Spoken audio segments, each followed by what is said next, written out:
Welcome to the Grounds for Success podcast. I'm your host, Austin Seltzer. Together, we'll unveil the keys to success in the music industry. Join me as I explore my guests' life stories and experiences to uncover practical insights to help you align with your goals more effectively.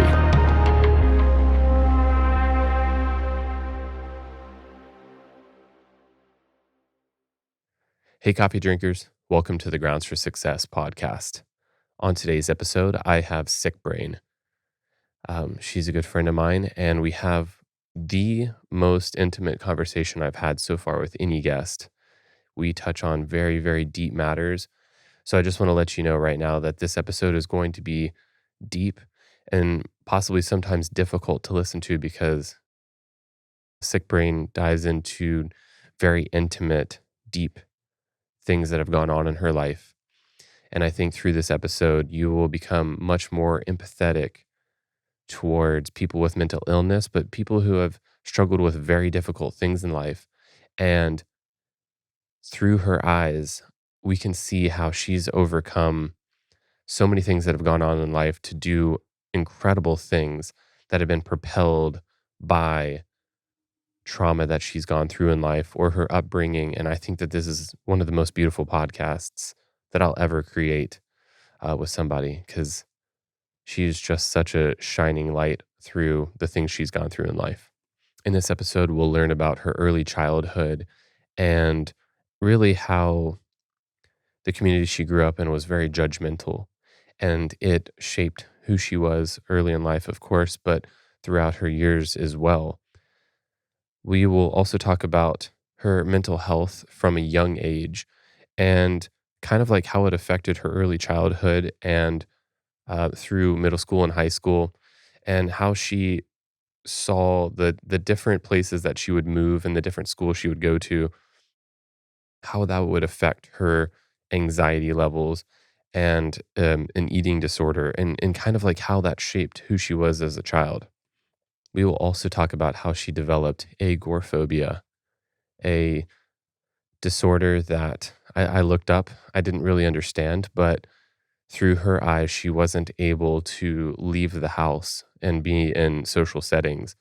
So, how having this allowed her really to develop a craft and put it in her 10,000 hours at such a young age. She also gives us a look behind the scenes on how incredibly difficult being a professional model is, kind of all the things that go along with it. Um, Very interesting topic.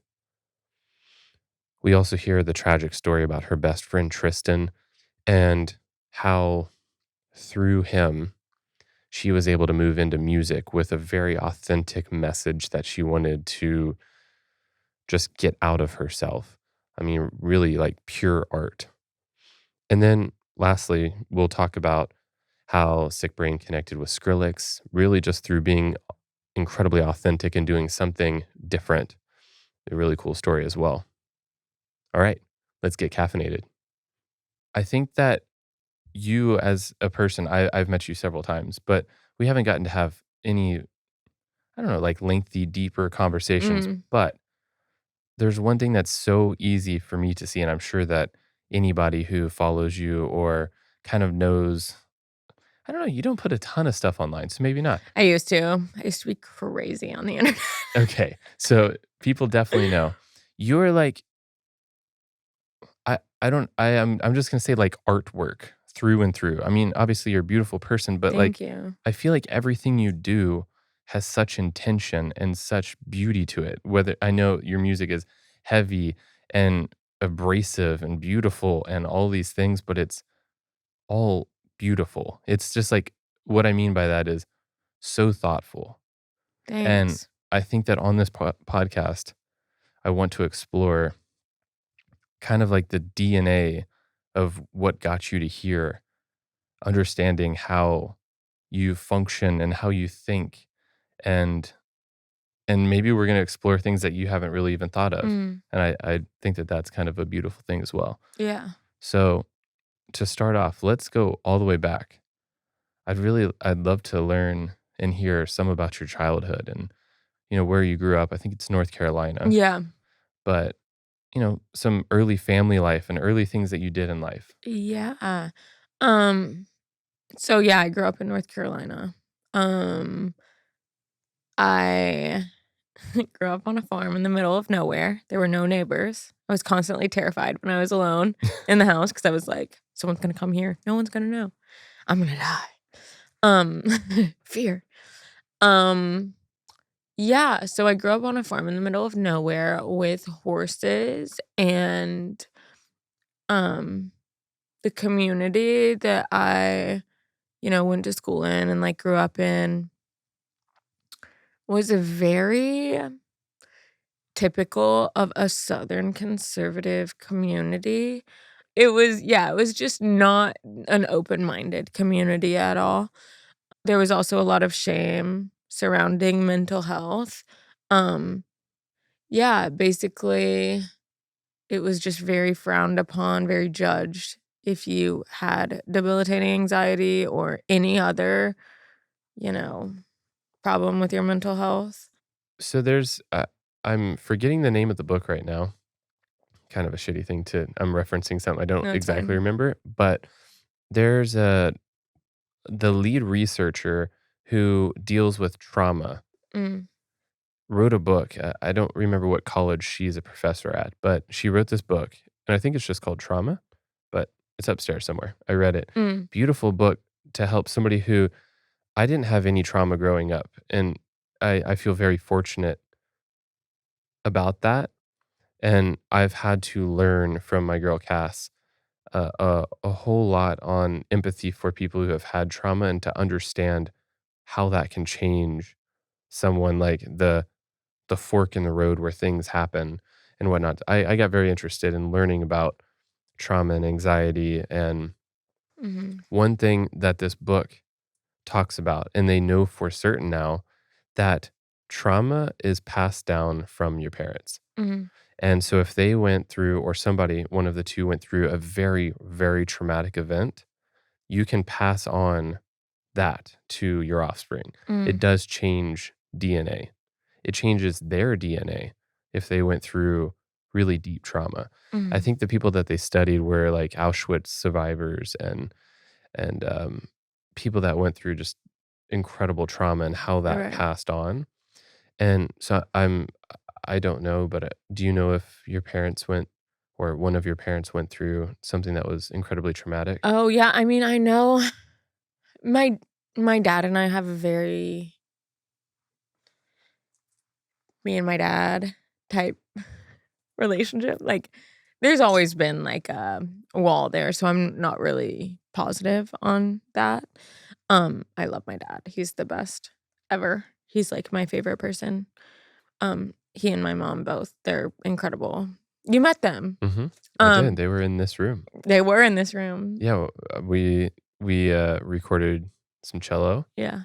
and we showed them the room Mhm. and the studio next door, and they were Yeah. lovely. Yeah, they're amazing. My mom has definitely been through a lot. I don't know if that's something that I wanna talk about publicly because it's not my stuff to share. Of course. But, yeah, my mom has been through a lot, and I think that she's super inspiring to me because um and it wasn't this way always. Like, I as I got older and, like, learned more about life, like, I kind of realized more about how she works and had a newfound appreciation for her because as a kid, we were always butting heads, and I think it's because we're so similar. Um, yeah, like, we had a really hard relationship growing up, but now she's, like, my person, and, yeah, she has shown me that going through a lot of stuff, can can really shape you into a strong person, and, instead of letting it just rip you apart and, like, cause a bunch of issues, you can turn those issues into something really wonderful, and, it can shape you as an individual, and give you empathy and more of an understanding of like what other people go through. But yeah, she's wonderful. She's amazing. Yeah, I But love she's that. definitely been through some shit. Yeah. Yeah. Yeah, and I totally understand. I mean, that is her Mm. story to tell. Yeah. Me and my mom were very much the same way. I think that Mm. her and I are so similar in so many different areas Mhm. that me and her just butt heads Yeah. forever. And then there was one day that it clicked. Mhm. Probably, I think it was like 18, like Yeah. right whenever I was graduating. I had this like weird epiphany moment where I was a class clown. I was a dick to subs, Mm. substitute teachers. Um, I don't think that I really picked on people in school. I would definitely wasn't a bully. I think but you could see like whenever people were like poking at somebody, I Right. think that I would join in. And there was this one day where I don't know what happened, but like it was like life just slapped me in the fucking face Mhm. and I changed completely. I was like, wait, substitute teachers are just people just like me. Mhm. These people that I'm like joining in on and picking on somebody are that person is me. My Mm. mom is just like me. And my whole world just like flipped. Yeah. And I started to treat people just so much differently. Like I'm treating myself. Mhm. And me and my mom became very close. And I understood like that also clicked. You are just like me. Mhm. That's why we're butting heads. And I love that you had that epiphany with your mom as well. Oh, yeah. And it sucks because it's like when I moved out, I moved to Brooklyn before I moved to LA, but when I moved out was when I started realizing it, you know? It takes like a very mature shift. Mhm. Yeah, a different perspective on life. So Yeah. moving out makes sense. Mhm. Um, okay, so yeah, you're in second grade and you're having stomach ulcers and Yeah. incredibly difficult. Oh, yeah. I can't imagine. I don't know why I was so stressed. Like, "Girl, calm down." But I'm guessing that that was kind of just the beginning. Yeah, that was just the beginning. I knew, like, that started, like, triggering a lot of other things. Yeah, and then it just, like, kind of went crazy from there. Yeah. So let's explore some of that. And this isn't just to understand the I don't know, the dark and deep things. Mm, I think that all of this is what has created someone who has such an interesting story to tell with such an interesting background. And I think that people who go on to really inspire those and make great art, they are channeling something that they have been through that nobody else has with a story that nobody else has. And you're somehow able to take all these things that have happened in life and create something truly inspiring. And so this exploration is to figure out those things because you've told me you don't really understand how you you are where you are and doing the things that you are. And so mm. I think we get to explore this together. Yeah. So let's move on from second grade. What point in life did art of any form start taking place? I mean, when I was growing up, like, since before I can even remember, I was always, like, ingesting a lot of music, not, like, actually eating music books, but, like, I I mean, I was like sounds nutritious. it does. Um, I was listening to music as I was waking up. My mom was playing piano, like, every morning. That's how I would Ah, wake up. She was playing, like, a grand piano in the living room every day, and I was so over it at that age, but here, I was looking thinking back, that was I'm like beautiful. yeah, I'm like, I would do anything to have those moments back, but, I was just, like, ingesting that and, my brother and I shared a wall, so I was listening to his, like, Yellow Card and Hawthorne Heights, Blink, I'm Bayside, guessing Lincoln Park at that era. Seosin, yeah, like, everything. He was listening to that, okay? And he was my older brother. So I was like obviously very influenced by that. My mom was in the living room playing piano, and my sister, who I obviously have looked up to forever, um, was listening to like The Shins, Radiohead, The Cure, John Mayer, um, Elliott Smith, incredible, like one of my favorites. Yes. She was listening to a lot of that, and anytime I would be in her car, I just remember like The Shins playing or like Radiohead This makes so playing. much sense. Yeah. Um, so I was just like influenced by like these, and then my dad like listened to like Jimmy Buffett, but Actually, having met him, yeah, I he's totally see it. oh yeah, um, he's wonderful. Um, and he's like on a country era right now. He's been listening to a lot of country music, which like he wasn't really growing up. Growing up, it was very like Paul McCartney, stuff like that. Yeah, what was he we go into the studio and I have him What just was I that? don't know. So for everybody for everybody listening and watching, I God. I had Caroline and her family over, and I had them sit down in the chair and just, like, choose whatever they want to listen to. Yeah. And your dad chose, like, My the mom, most twangy country. oh my God. I listened to like, who did I play? Um, I played, oh, Ethel Cain. I oh, yeah, was yeah. like, That's "Oh, exactly right. mother."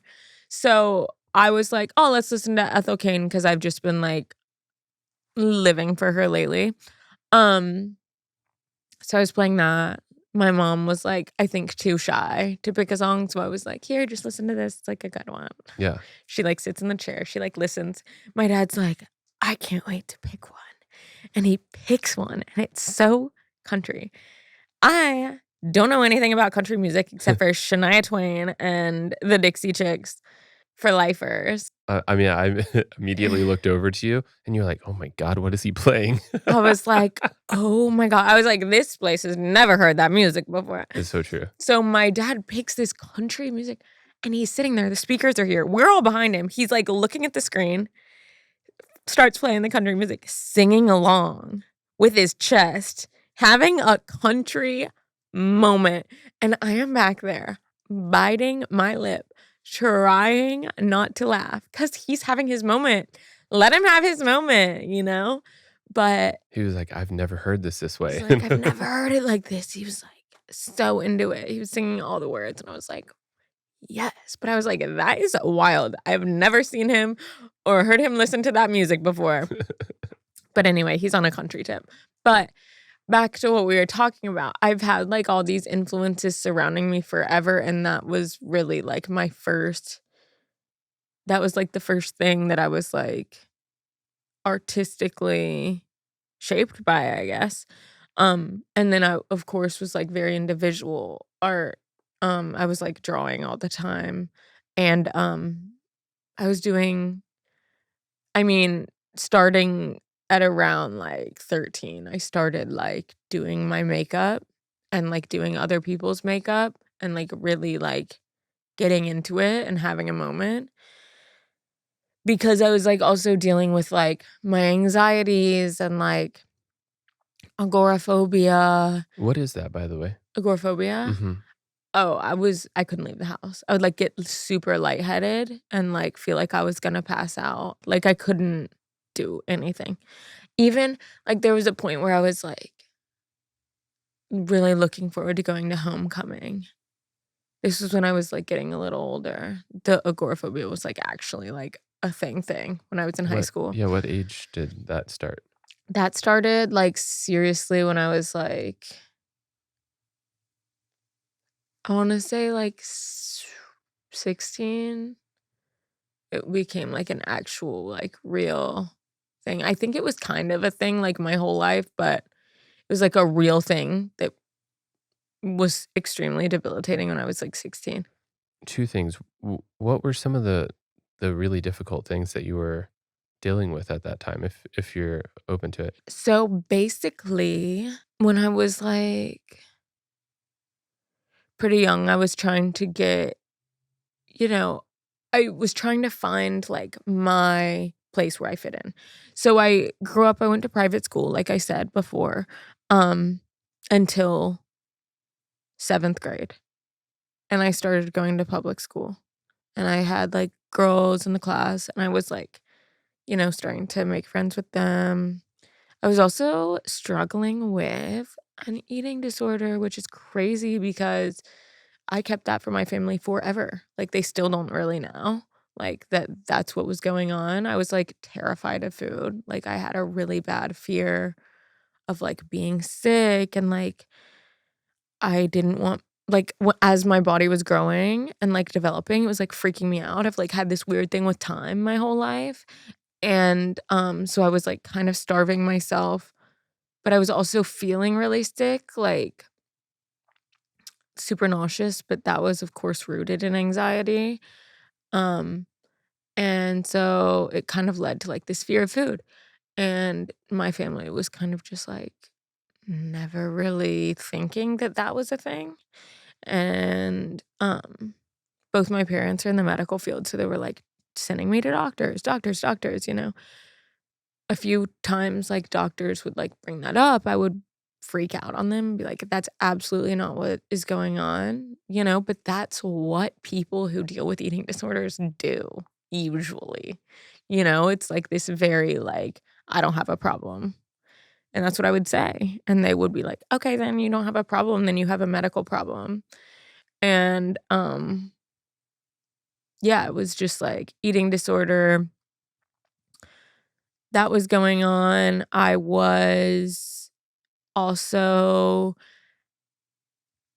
trying to fit in by doing photo shoots with this photographer that was, like, really well known in the town, who I actually found out that I was not the only girl that he was, like, extraordinarily inappropriate to, like, a degree of where he should be in jail vibe, um, which was really sad to find out because he shot my family photos when I was 4 years old and went to high school with my mom, and everyone in the town kinda knows it, but he's just out taking pictures of little kids still and vibing, and you know what? He had my photo in his window for years. He can rot.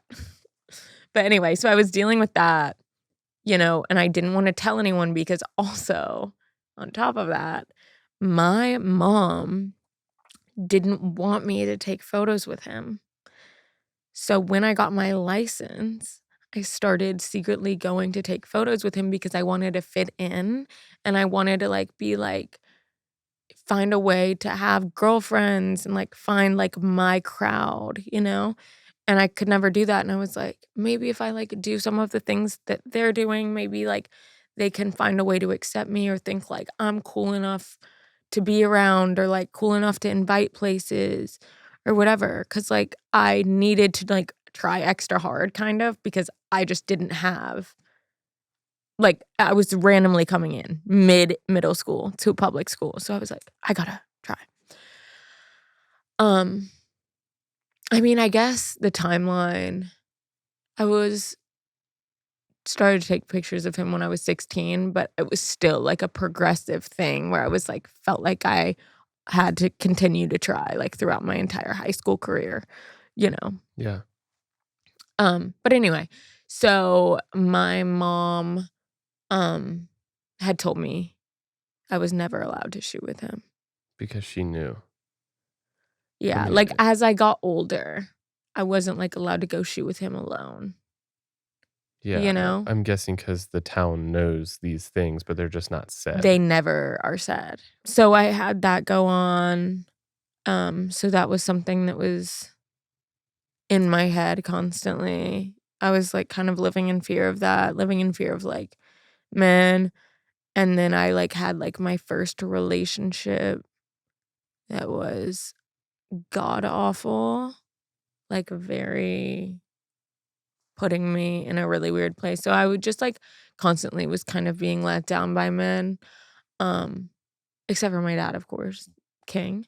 Um, but yeah, that was just something, and I think that that caused a lot of trauma.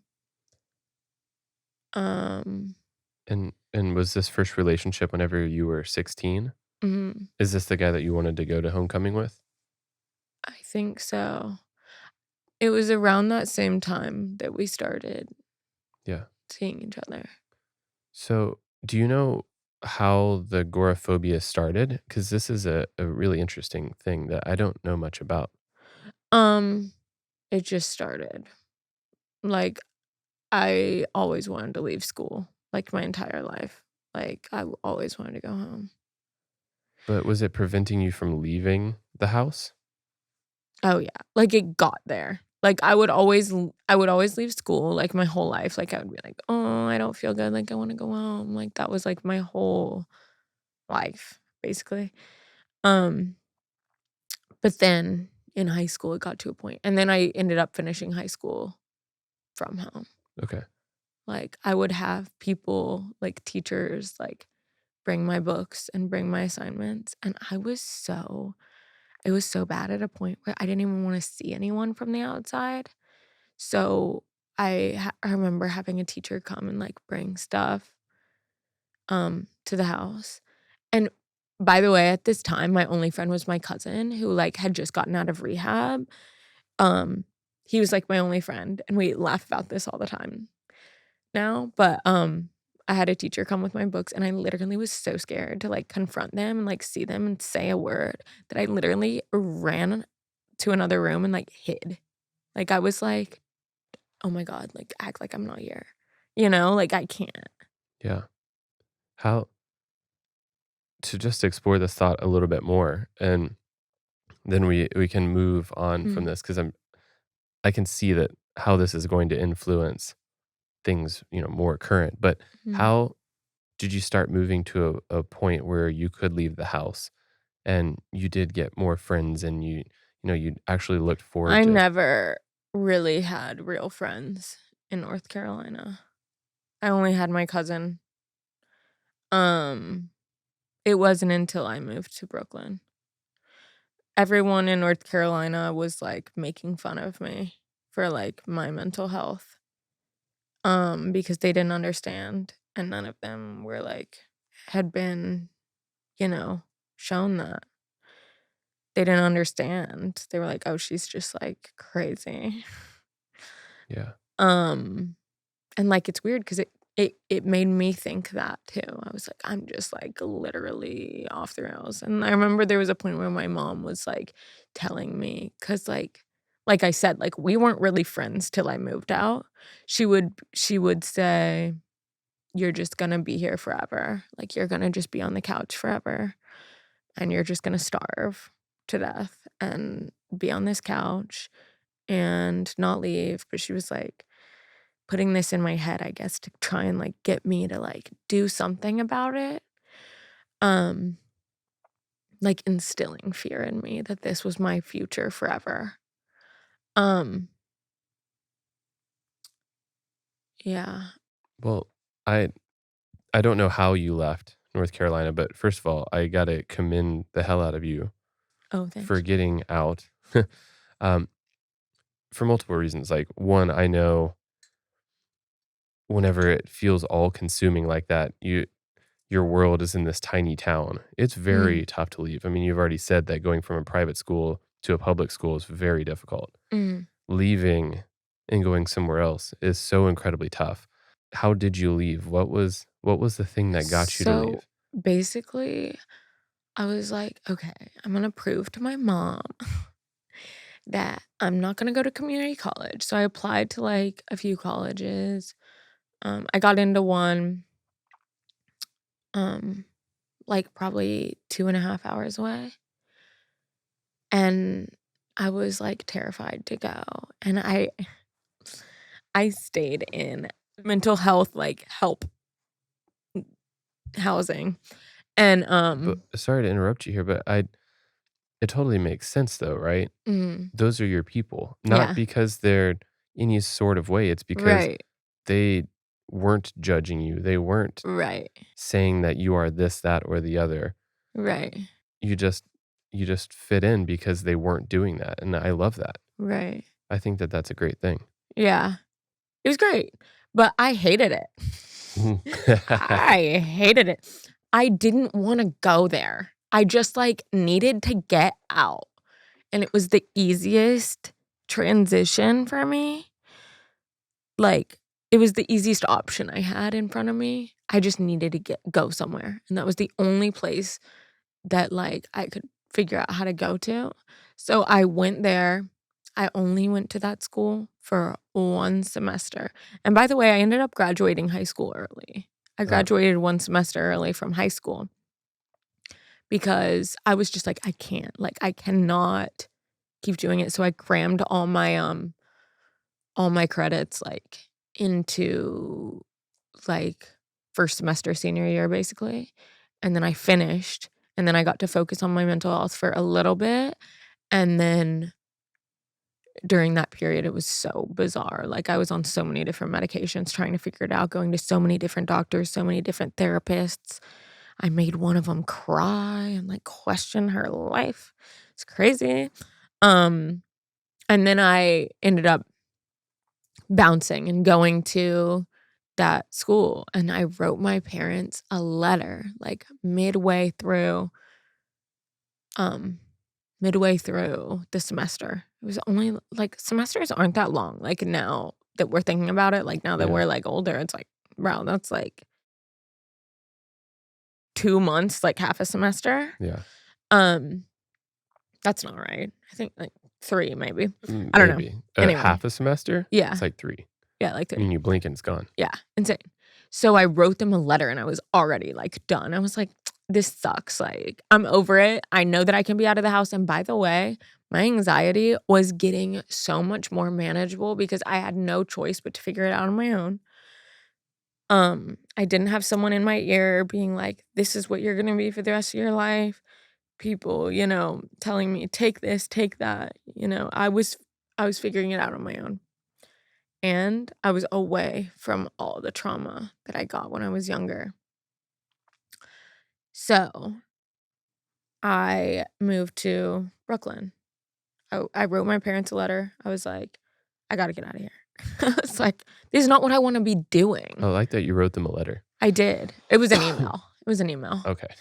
And all the reasons that I wanted to move to Brooklyn and why I thought I could do it. I wrote them a long email. Do you remember any of those reasons? Yeah, it was just like, "I'm not happy here." I think I may have had in this letter, I don't know if I ended up deleting it out of the letter, but I think I may have literally had, like, "If I stay here, I'm gonna kill myself," Mhm. or something. It was like, I, like, basically threatened my life. I may have deleted it, but, like, in my head, that's what was going on. I was like, "If I stay in North Carolina, I'm literally gonna kill myself." Yeah. And so I bounced, and as soon as I got to New York, I lived in Brooklyn, and by the way, I had been to New York one time for, like, 2 days before I moved there, and before I moved to LA, never visited, never came here. But I just up and left, and I started going to makeup school. I was like, "I'm gonna be a makeup artist," because, like I said, I was, like, doing makeup on myself and, like, my friends to try and, like, feel better, feel something, feel more confident in my skin. I was like, "Maybe I'll feel better." I was, like, hiding in my room. I had time on my hands. I was like, "This is all I have, all of this stuff." So I started just doing makeup, and then I was like, more I as soon as I got out and got in the city and had a taste of what life could be, is as soon as I was like, more, more, because I had been locked up by my own mental health. Like, I was essentially in my own prison, you know? And I got out and I was like, "Okay, more and more." Um, I was like, "I'm gonna start a makeup company." That was my first thing that I was like, besides doing makeup, I was like, "I'm gonna start a makeup company." was like, but there's no schools like where I can learn to do that. And so I found a school in LA. I'm like, I'm going to bounce. I'm going to go get a marketing degree. Wow. I was like I said, like I was just like on a roll here. I was like, okay, I can do this. Like I was like, I'm figuring out how to ride the subway. I'm like living on my own. I'm experiencing things. By the way, like I started like going out. Like I started going to clubs by myself. Bravo. Crazy person. That's actually really hard. Crazy person. Like, but it's like I was fresh off the farm. Like I wasn't thinking about like what I'm gonna like, what kind of impression I'm gonna put on people. I'm just like, I want to experience shit now because I'm sick of it. Like I was like so in my zone. And so I literally like befriended a club promoter in New York. And I would go out, I would like use my fake ID and like go to these clubs by myself and at this time I was like living a crazy person lifestyle, like 18-year-old living in New York. Like I was like, there's models here. I've never seen a real model in real life. Like, that's crazy. They're signed to an agency. Like, oh my God. Anyway, we go to LA, right? I go by myself. No friends in LA. Like, I'm like, I'm going to school for marketing. Move downtown. Like, start going to school. And as I was going to school, I was working as a makeup artist. And as I was working as a makeup artist, I went to a job. There was one model there. The other model didn't show up. I had done, like I said, like I had shot with that creepy guy in North Carolina. Yeah. I had like a little bit of experience in front of the camera. They asked me if I would model the stuff and I would get her rate. I was like, they told me her rate. I was like, girl, like, that's way more than I'm getting paid as a makeup artist. And I'm putting all that money back into my kit. Right. So I can keep working. Like I would, like once you put like so much money back into your makeup kit, it's like you get like scraps, you know? It's like really hard being a makeup artist and lugging your shit around. It's like a tiny person. I was like, fuck it, like, okay, I'll model. So I modeled and then I got more modeling jobs. And I Do was you like, do you remember what the first gig was? it was like some random like Japanese brand. Something. And I had hair at the time. Yeah. And so I was like, okay, crazy. And then I'm like, start, experimenting with my hair, just doing a bunch of stuff, like doing fun photo shoots with my friend. I end up moving to another spot downtown with my friend that I met at school named Bianca. She's an incredible photographer and she was just trying to get into photography. And I was like, can you take pictures of me so that I can like maybe make this a real thing? And so she started like taking pictures of me and she was building her book. I was building mine. I was also like living an insane like lifestyle. Like I was still like trying to like I was going out all the time, like doing crazy things. My hair at this point was getting super, super damaged. So one day I was like, I just shaved my head. Like she like videoed it.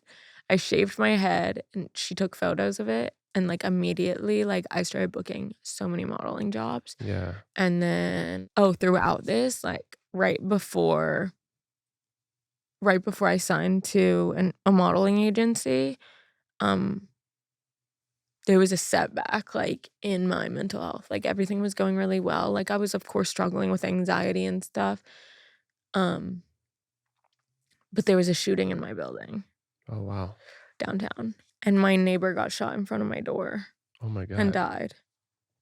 So I came home one day. I was getting all these texts. They were like, "Are you okay? Like, what's going on?" And I was getting all these texts because my friend's sister like lived there or lived and worked there. She was like working in the like leasing office. Yeah. And he was like, check the news, like, for your building. And I was like, what the fuck? I share a wall with the guy who got shot and Oh my killed. God. So I come home and the carpet's ripped up in front of my door. And that was like where he was killed. And so that sent me. I was like, whew, like, life is scary. Like, here I go. Back to being crazy and like mentally unwell. And I move out of that building like literally within like 48 hours. I like don't sleep. I'm like on a sick one. I'm like, I gotta get the fuck out of here. Yeah. But I'm not going back to North Carolina or anywhere else. I'm moving to West Hollywood. So I moved to West Hollywood near all the clubs. And by this point, I have almost graduated. And I finally graduate, signed to a modeling agency. And then I'm like, okay, I need to start like making money because I have to. Yeah. And modeling is so unpredictable. You can work for, 3 months straight, make a grip of money, and then don't work for a year. Yeah. That's just how it works. Trends come and go. Trends are people, My shaved head, my tattoos. I'm also small for a model. So like me getting booked is like, kind of you never know. And so I start working as a club promoter. I've never said that in an interview. Never admitted it. Wait, so we're gonna pause there Yeah. because I want to hear about that. That's Mhm. very exciting. Just like I can understand networking wise how that would open so many doors. But so I want you to realize this. I'm starting to see some of the how you got to where you are. And what I want to say is have I bring this up on each podcast episode because this is one of the things that I love. Have you read or heard of the book Outliers by Mm-mm. chance? So the point of this book is to talk about how people who are great at something, people that we put not on a pedestal, but we just know that they are great at whatever they do, but like exceptional. So one of the examples I give from that book is Bill Gates. He grew up in a small town that happened to have a library that had a computer and one of the only computers in, I think it's the state. And he would go up there and work on this computer that's like brand new. And nobody knows how to work it, but he figures it out whenever he's a kid. And he happens to go to a college that's in his hometown that one of the only computer labs in the US. And he learns to, or he has already learned to use the computer. So he's already like way ahead of everybody. And so he puts in all these hours that nobody else can on a computer. And so the place that he was born was an outlier. The outlier just means like, what are the freak of nature type things that have to happen in order to make somebody ridiculously great? And it has so many other examples. But what I wanted to say here, and what's so interesting to just you, is this agoraphobia. You being in your house for so long allowed you to do things that people who are going to school daily could not do. So you said that you were playing with makeup all the time, right? I mean, Mm. like, tell me some other things that you would do at home while basically everybody else is at school. You were doing things at home that were probably things that you were more passionate about. So makeup, but Yeah. how were you spending your time? Um, Literally, that's it. Makeup and listening to music. There you go. So you put so many hours into learning makeup, learning how to do it, I'm sure in many different I'm not like a makeup person, obviously, but I'm sure that so many different styles, so many different techniques, you're exploring this and that and failures and, oh, that works. So you're honing in on that and trying different things while people are at school, they have to pay attention in class. Yeah. And also, quick question, if I asked you something you learned in high school or, like, something you learned in college, do you even remember? Like, off the top of your head? Maybe in the class that I actually cared about, Right. Like, and I everything didn't give a else shit was, about any of that shit yeah, at all, yeah. One thing that I found, except for English, but I yeah. still made a D. See, I'm gonna find a good point here is that I think people who are very, very creative and just to their core are creative and they go on to do great things. I think that almost all of them hated school because we don't like the rigidity of like Mhm. you have to do this, that, and the other. But we all love learning Mhm. and we like learning about things that we care about. So you were learning Right. about makeup and then you went to marketing school and you did, I mean, music stuff. Well, I will also say, though, I wanted to go to marketing school kind of to learn about what like, you know, doing, owning my own brand. But also, dude, I only really went to marketing school. Like, I'll tell you this honestly. I could not tell you one thing that I learned in marketing school that I apply to my life or that I will be applying to my company if I launch one. I love that. I love that insight. I do not believe I do not believe in that type of education. Yeah. I think that living life will give you the education that is the most important I I for living the lifestyles that we live. I think that that's so true. I didn't go to school Yeah. for music. Yeah, fuck that. It's a I waste of money. You could literally spend your time doing things that will benefit you in a much better way. Yeah. Like, yeah. I do personally love learning.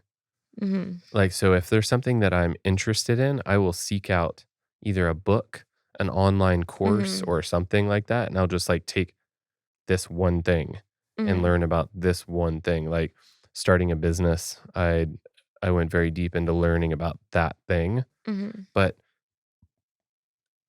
anything surrounding that, I just don't care about. It's I don't. bullshit, and it's literally a waste of time.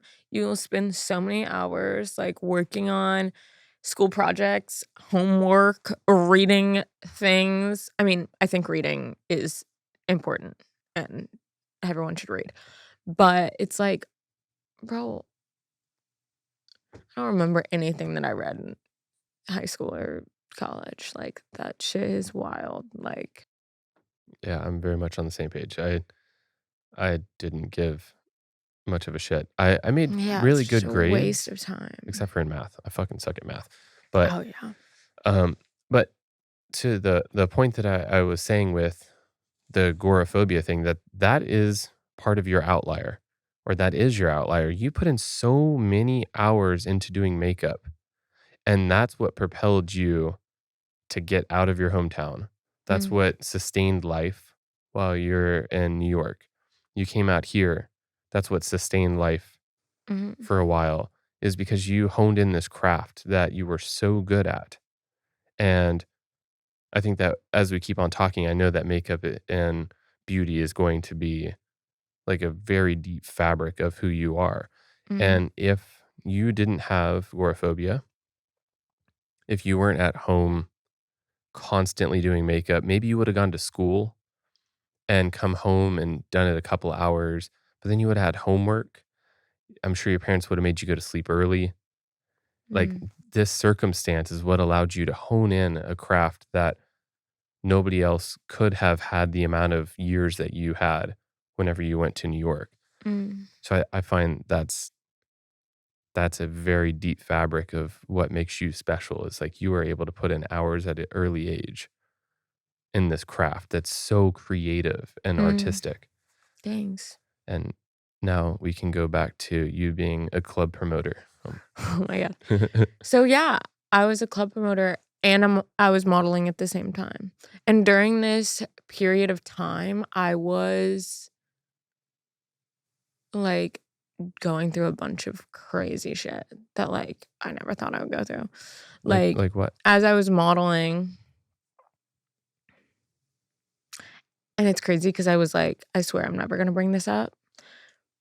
But and I think modeling is a great thing, and I think it's a great opportunity if you have that opportunity. Like, I think it's wonderful, and, like, it's an amazing way to see like, I learned so much about marketing when I was modeling because I, like, saw, like, the behind the scenes. I saw, like, everyone there, like, literally doing an incredible job, like, um, but I dealt with a lot of inappropriate, disgusting behavior that triggered me based upon what I had been through with modeling. From photographers? Oh, yeah. Oh, yeah. And there was, like, an extensive list that came out in, like, a few years ago that had, like, like, over 100, like, photographers that were, like, blacklisted just because of the things that they would do That pisses me the fuck off. to models because they think models are just toys or, like, props, but, no. And also everyone uses modeling as, like, a stepping stone. Like, no one's like, "Oh, I'm gonna be a model forever." Like, no. Like, I was trying to make money, and at the same time, I did really enjoy it. When it was good, it was good. But when it was bad, it was, like, really bad. Like, there was a point where my there was a really bad incident that happened. I mean, some shit would happen and it's like, "Damn, like, that sucks. I'm gonna go cry about it for 2 days, and it's gonna suck, and, like, I'll get through it, and I'll, like, tell everyone else that I know not to work with them." But then there was, like, an incident where, like, I was at the police station for, like, an entire day with my modeling agent, and I Oh had, my like, a call from god. the president of the agency, like Oh my god, I can't even yeah. imagine what Oh, could have happened. and then we all decided we're not gonna say who it was because A, it's just really hard to, like when you're in a position like this or, like I know that Lady Gaga said in an interview too one time, like, that she would never, say who it was because she never wants to face him. When this type of shit happens, it's the same as what I said with, like, the person in my hometown, like, I don't ever wanna see this person again. Yeah. I don't ever wanna speak to them again. I don't ever wanna, like, have to of course, like, I'll bring it up in conversation during things like this, but this is the only time I've ever brought it up in conversation, like, in with a camera or, like, in some sort of, like, podcast or interview. And it's, like, just insane how common it is. It's like, if you wanna be a model, you have to have a thick skin. You're getting rejected, rejected, rejected, and then when you get accepted, great, for something or you get the job, like, sick, like, you're gonna have a great time, probably, like, 80% of the time. The other 20%, it's like you're running on no sleep, like, you're surrounded by models who are, like, so insanely beautiful. It was, like, triggering my eating disorder at a point really bad, made my, like, body dysmorphia really bad, like, um, yeah, modeling is hard. Um, and then during that, I was also, like, in the club promoter scene and, like, going out every night, and, like, of course, I was, like, come home, like, and sleep for, like, 2 days because I would just be so exhausted, but I was just, like, trying to make money, and, granted, I was, like, living, I was, like, having a good time, but, like, all my friends were, like, drug addicts, escorts, or industry people. And bro, all the industry people that I met as a club promoter that I became friends with, like, bro, I have not asked anyone for anything that I met back then. Or like, no one has helped further my career that I met back then. That's very interesting Yeah. and great for people to know. Yeah. That's clearly where, because whenever I stopped and went back and I said we continue this, my mind immediately went to Was like, oh, you probably like met someone in the club promoter scene. No. I mean, I met great people that I'm still friends with to this day. Half of them are dead, but like a lot of them I don't talk to because they're like still off the rails. Or like married to an old guy. Slay. But like, I don't know.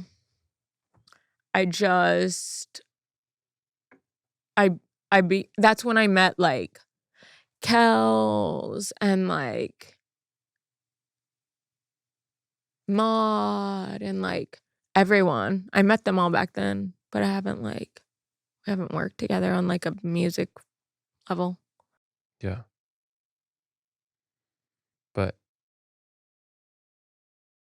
I will I'm sure that it will come back around to this conversation, but Mm. I have a feeling that part of your life, if it hadn't happened the way that it was, you just wouldn't be the person that you are. Well, yeah, because if I hadn't have had that time in my life, I wouldn't have like made friends with like my best friend in the world who like is the person who ultimately, in a weird way, made it so that I could start my music career.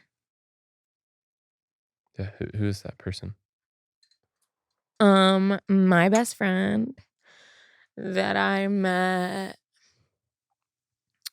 through this girly pop. It was like her man at the time. Um, and we all three hung out. And he was like, when I met him, how old was he? I think he was like 20 when we met. That is Tristan. That is my best friend ever. He was sober when we met. We met like I met her through nightlife. Like I met her through like the club promoter like scene, whatever. And by the way, at the time I was like not telling people I was club promoter. I would just go out with my friends and I would be getting paid Mm. and like be club promoting like on the low. Like they'd be like, "Why do you have a table with all these bottles?" And I'm like, "Oh my god, I don't know." But yeah, so I met him. He just like, I don't know, we just like instantly clicked and became like very close. It was weird because he was like family to me and he was sober. He had just got off heroin. Um and then he was around me during the whole like time that I was working in nightlife and he was like, "I want to do it with you."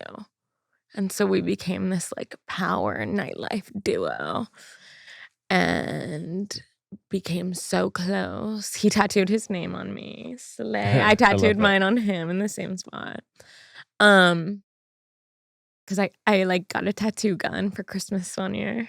Because my parents became like super like progressive and like so cool and like because like I started like being like I'm still me, but I'm like doing all this cool stuff. Like meanwhile, they didn't know about the crazy shit, but so Tristan kind of was like this family person, like to me, like he was always there for me no matter what. Like anytime that I would be seeing someone, it would go bad, he would always be there. Anytime I needed anything, he would always be there. And like with balloons or something. Oh. And he was like this scruffy, like floppy hair, like boy, so tall. Like he was a model as well. Okay. And He, like, brought me to his mom's house, like, introduced me to his mom, me and her like this, um, and because we were in nightlife, he started being like, "I think I'm gonna drink again. I'm just gonna try it. I'm just gonna do a little. I'm just gonna smoke a little weed, like, everything's gonna be fine." I'm like, "Okay, just be careful, like, I get it, like, whatever." Starts doing other stuff. I'm like, "Okay, be careful, I get it. Like, everyone's doing that, it's fine, whatever."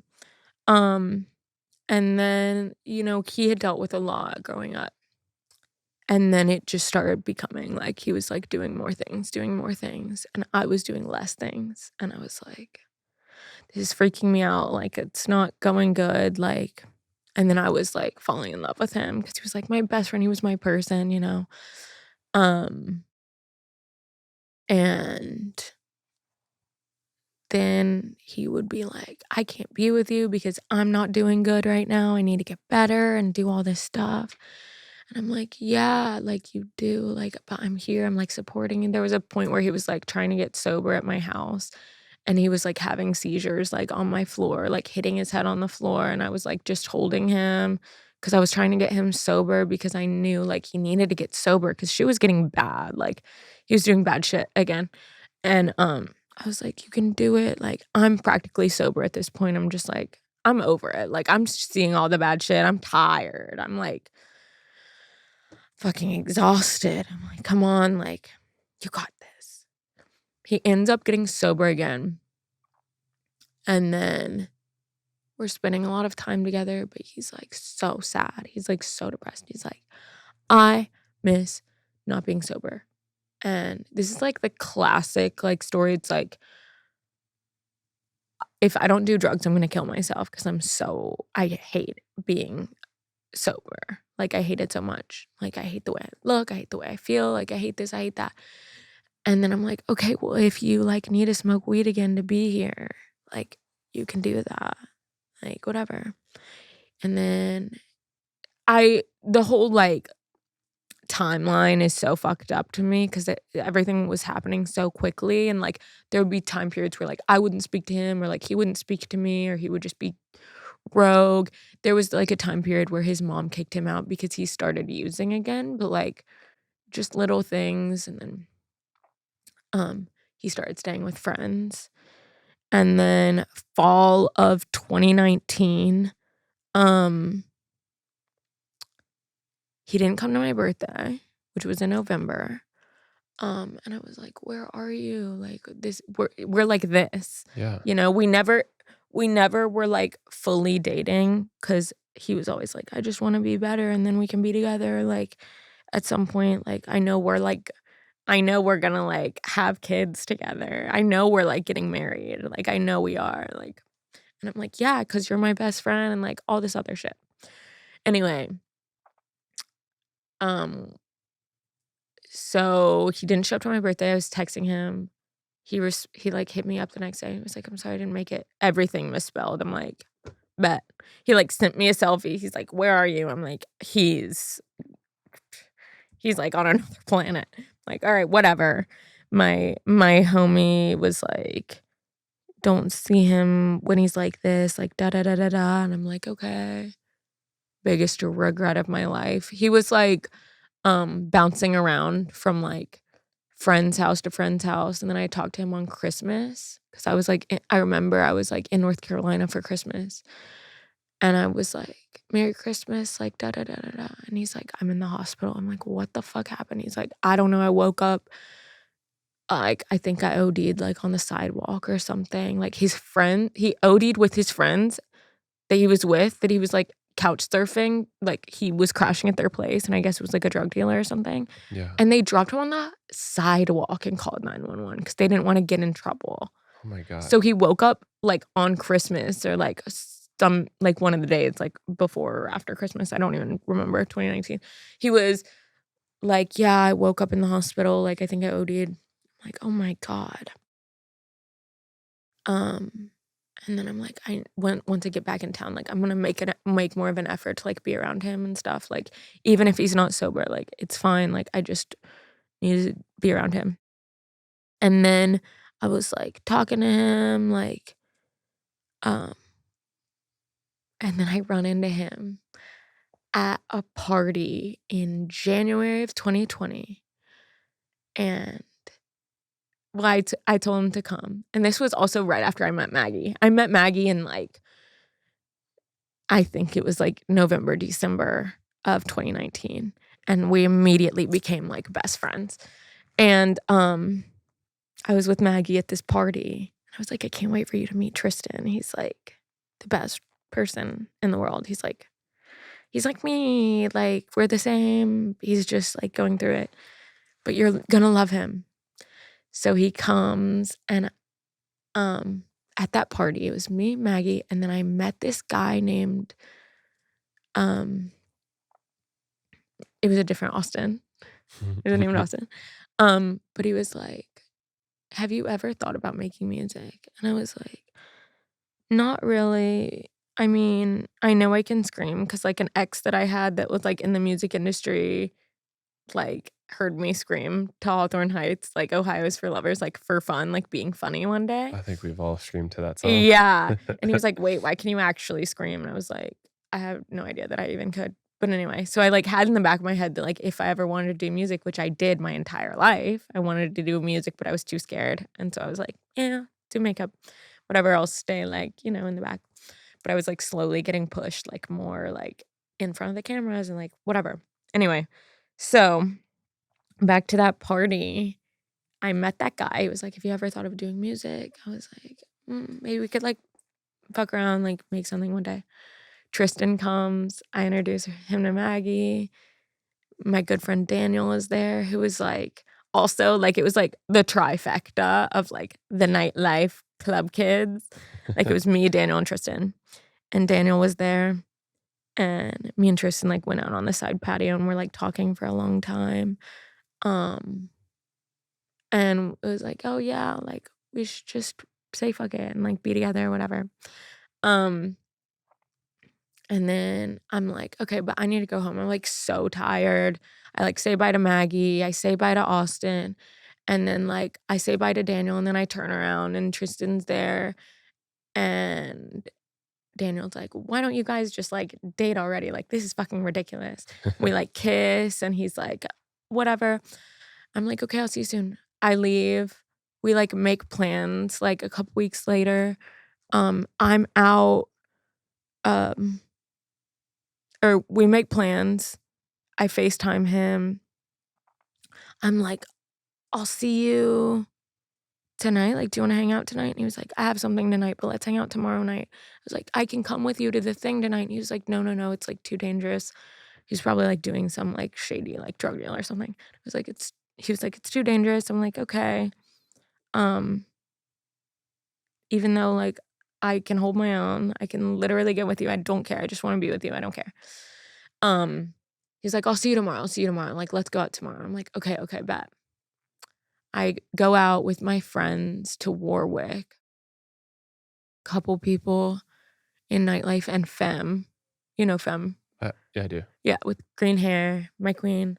And we had just became friends. Like, I mean, no, we had known each other for, I guess, a couple years, but we weren't super close at this point. But we were out. I was texting Tristan. I was like, hey, where are you? I was like, where you at? He didn't hit me back. I was like, okay, whatever. Like, he's just doing something. And then I like look towards the door. I'm like having a great time, by the way. I like look towards the door and my friend Daniel's walking in. And he's like, looks weird. I'm like, what the fuck? Like, Daniel's here. Let's rage. And then I see my other homie who like had grew up with Tristan behind him. And they're like kind of like looking around. They're like, I think Daniel like grabs a bottle. I'm like off someone's table. I like jump down like off the like railing. I'm like, yeah, like let's get lit. And he literally looks me dead in the face. And I will never forget this moment. He was like, he's gone. And I was like, what? I was like, who? I was like, what's going on? What are you talking about? He was like, Tristan. And I was like, what do you mean? And he was like, he's gone. And he was like, he's dead. And then my friend that like grew up with him like was right behind him, and he was like, I'm so sorry. And I was like, you're joking, right? Like, you're joking. Like, you're literally joking me, right? And I was like, what the fuck? I was like, no, that's literally impossible. I just texted him. We had plans tonight. Like, it's literally impossible. So we walk out, and this was the last day of January. It was like midnight. I walk outside. I start fighting everyone. I'm like fighting people.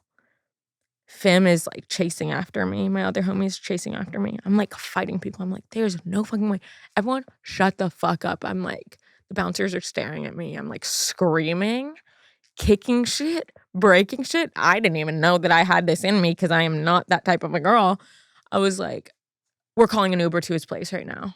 Call an Uber to his place. I'm like, Daniel, get in the fucking car. Let's go. He's fine. I'll prove it. Like, let's go. We get into the car. We show up to the apartment. We like went to the wrong address at first because we were both like, what the fuck is going on? I'm like calling everyone. I like call like my homie from Brooklyn. I'm like, I don't know what's going on. I'm freaking out. I call my mom, freaking out. I'm like, do I call his mom? I'm like, I don't know what's going on. I shouldn't call his mom. I'm like, I'm panicking. I don't know what to do. I'm like, I'm freaking out. I like can't breathe. I'm just panicking. I'm like, I'm calling people. I'm like calling people that I know were up, my friends. I'm like I don't know who else to call because I would call Tristan, you know? And I show up there and there's cop cars.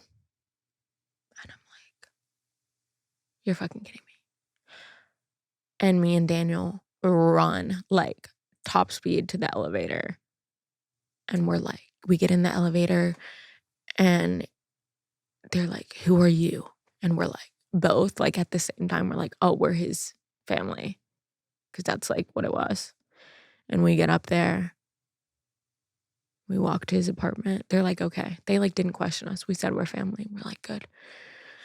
The way that his place was set up, it's like the apartment and then like, which it was his homie's spot. It wasn't his because he was like couch surfing. And then there was a couch. And you could see the back of his head and his hair, like his floppy hair. And then there was like a cop in front of him just taking pictures with flash, like a bunch of pictures. And I'm like, what the fuck? I'm like, this is my whole life right here. Like, this is my person. Like, this is the person that I always call no matter what. Daniel walks in, immediately turns around. He's like, don't go in there. And I like tried to go in there. And I swear to God, I've never felt something like this before, but I tried to walk through the door and I couldn't. Like, it was like there was something that was blocking me from going in there. And then we just left. Daniel was like throwing up on the sidewalk. I was just like crying. I was like, I don't know what to do. We like went to my house and like laid in my bed until the sun came up. And it was like the weirdest thing ever. And then, yeah, it was just super weird. And then that's the moment when I was like unwell for weeks at a time. And then I think it was like a couple days later, my homie that I met that night, that was the last time that I like saw him. He was like, do you want to do something? And I was like, honestly, bro, anything to get my mind off this, let's go record something. And that's when I made my first song. So, wow, thank you so much I for was sharing. I was just like, kept going. Oh, thank you for sharing that. I mean, Yeah. that, wow, it makes, I understand how, Yeah. if you didn't tell that story in that way, I don't think that me or anybody would understand the impact that he had on you. I have a couple small questions. I One, did he OD? Yeah. He OD'd on fentanyl. But it wasn't laced. He was taking it on purpose because he was already like so used to doing heroin. And also he had, like, after he passed, the person that he was staying with told us like he had OD'd like probably 3 times between Thanksgiving and when he OD'd for the last time. Like, yeah. Wow. Yeah, it's crazy. Yeah. And there were a bunch of weird things surrounding his death too. Like, it was obviously an OD and everything, but there were like weird things. Like when I went with his mom to go pick up his stuff from like the coroner or wherever you go to pick up, I think it's the coroner's office. I was wearing this necklace when I found out, like the night that he passed. And it was a little silver angel from Dalmata. And whenever we picked up his stuff, they what they do, like if you haven't like done that before, they like slide everything across and tell you what it is. So in like a super dramatic, like weird way. I'm like, why are you guys so dramatic? Just hand us the stuff. Like, I'm trying to get the fuck out of here. They were like, this rolled up dollar bill. That's what he had in his mouth. That's what he had in his pocket. Here's his wallet. Here's that. Here's this.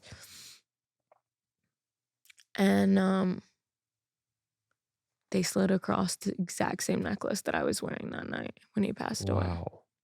Same brand. Dalmata, like, angel. Wow. And that was like the only necklace he had on. Weird, right? Yes.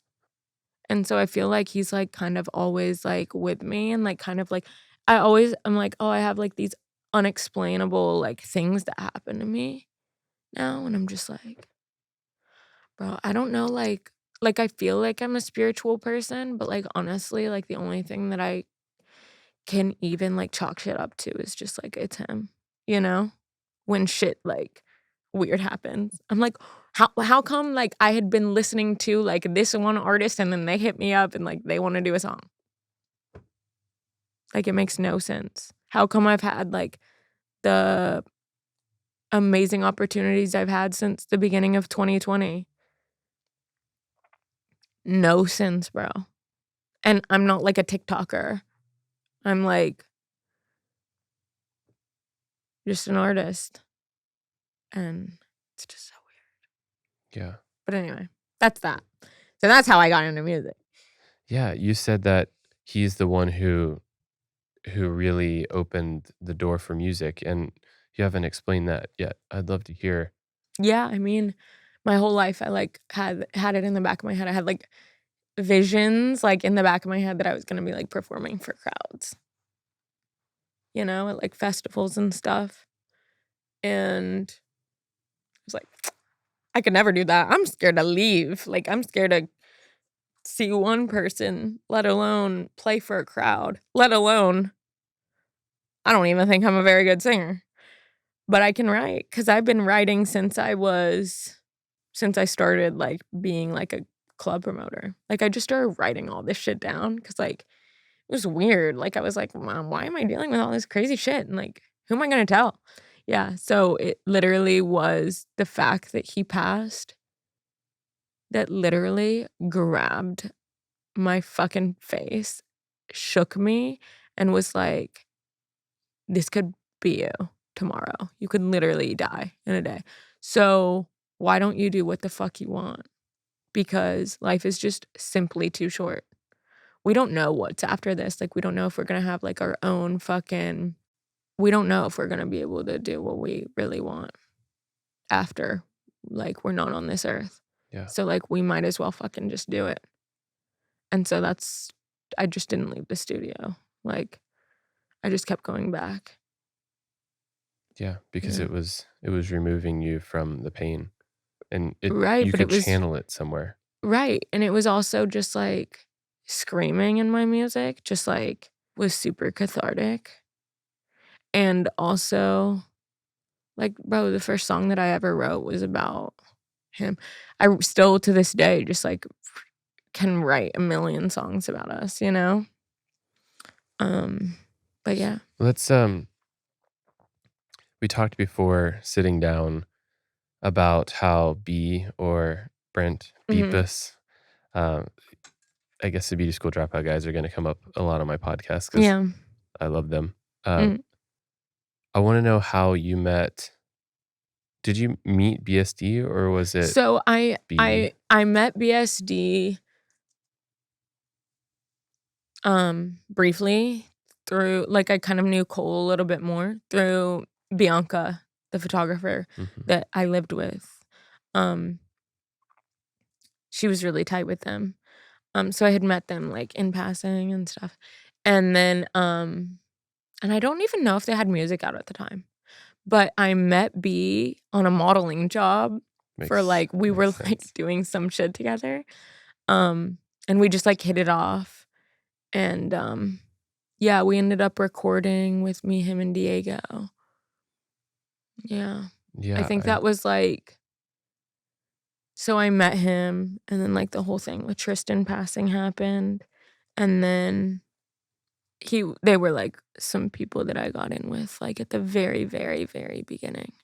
yeah, B is the one that I hit it off with as well. Mhm. He's such a beautiful soul. Like, dude Yeah. is so fucking nice. He's so nice. I really love him. Mhm. So I met him first, and then I met Bardo and Coley after, and yeah, it makes so much sense that on a modeling job, Mhm.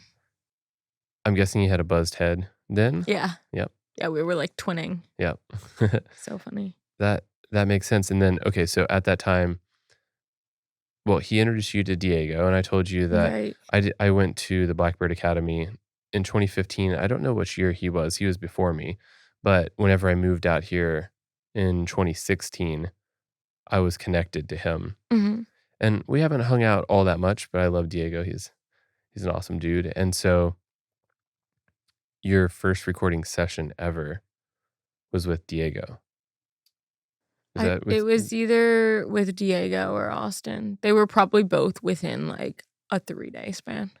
so you recorded with Diego, and I know you said the track didn't really go anywhere, Yeah. but the feeling and the emotion of just being able to scream and get this emotion out, Mhm. I'm guessing was a new type of drug. Yeah. It was in just something that made you really Mhm. you felt passionate about getting out these feelings, and I'm sure it was just an addictive thing that, like, I finally have Right. an outlet. Right. And then I could just, like, write about everything. Yeah. And yeah. And it's crazy. There were just so many things that I learned about music that I just, like, had never known. And to be honest, dude, like, it was so weird, like, the timing of everything. If it would have been a different time, it wouldn't have done anything. Like, it was really interesting. It was like I made my first song beginning of February, put it out beginning of March on Tristan's birthday, and then didn't stop. And, like, COVID hit in March. Yeah, and what did you do during COVID? Record. It was a perfect Yeah. I think I think a lot of us, if we take a step back and think about it, COVID, while terrible in ways, and I'm really Mhm. sorry for the people who passed and, the people that it really affected financially and whatnot, Me too. very tough that way. I think also one of the greatest possible things if you needed time to hone in a craft and Mhm. put time into a specific thing, like music takes years and Right. years and years of time and effort and love and trial and error, Right. but you could condense years down to months Mhm. because we had so much time.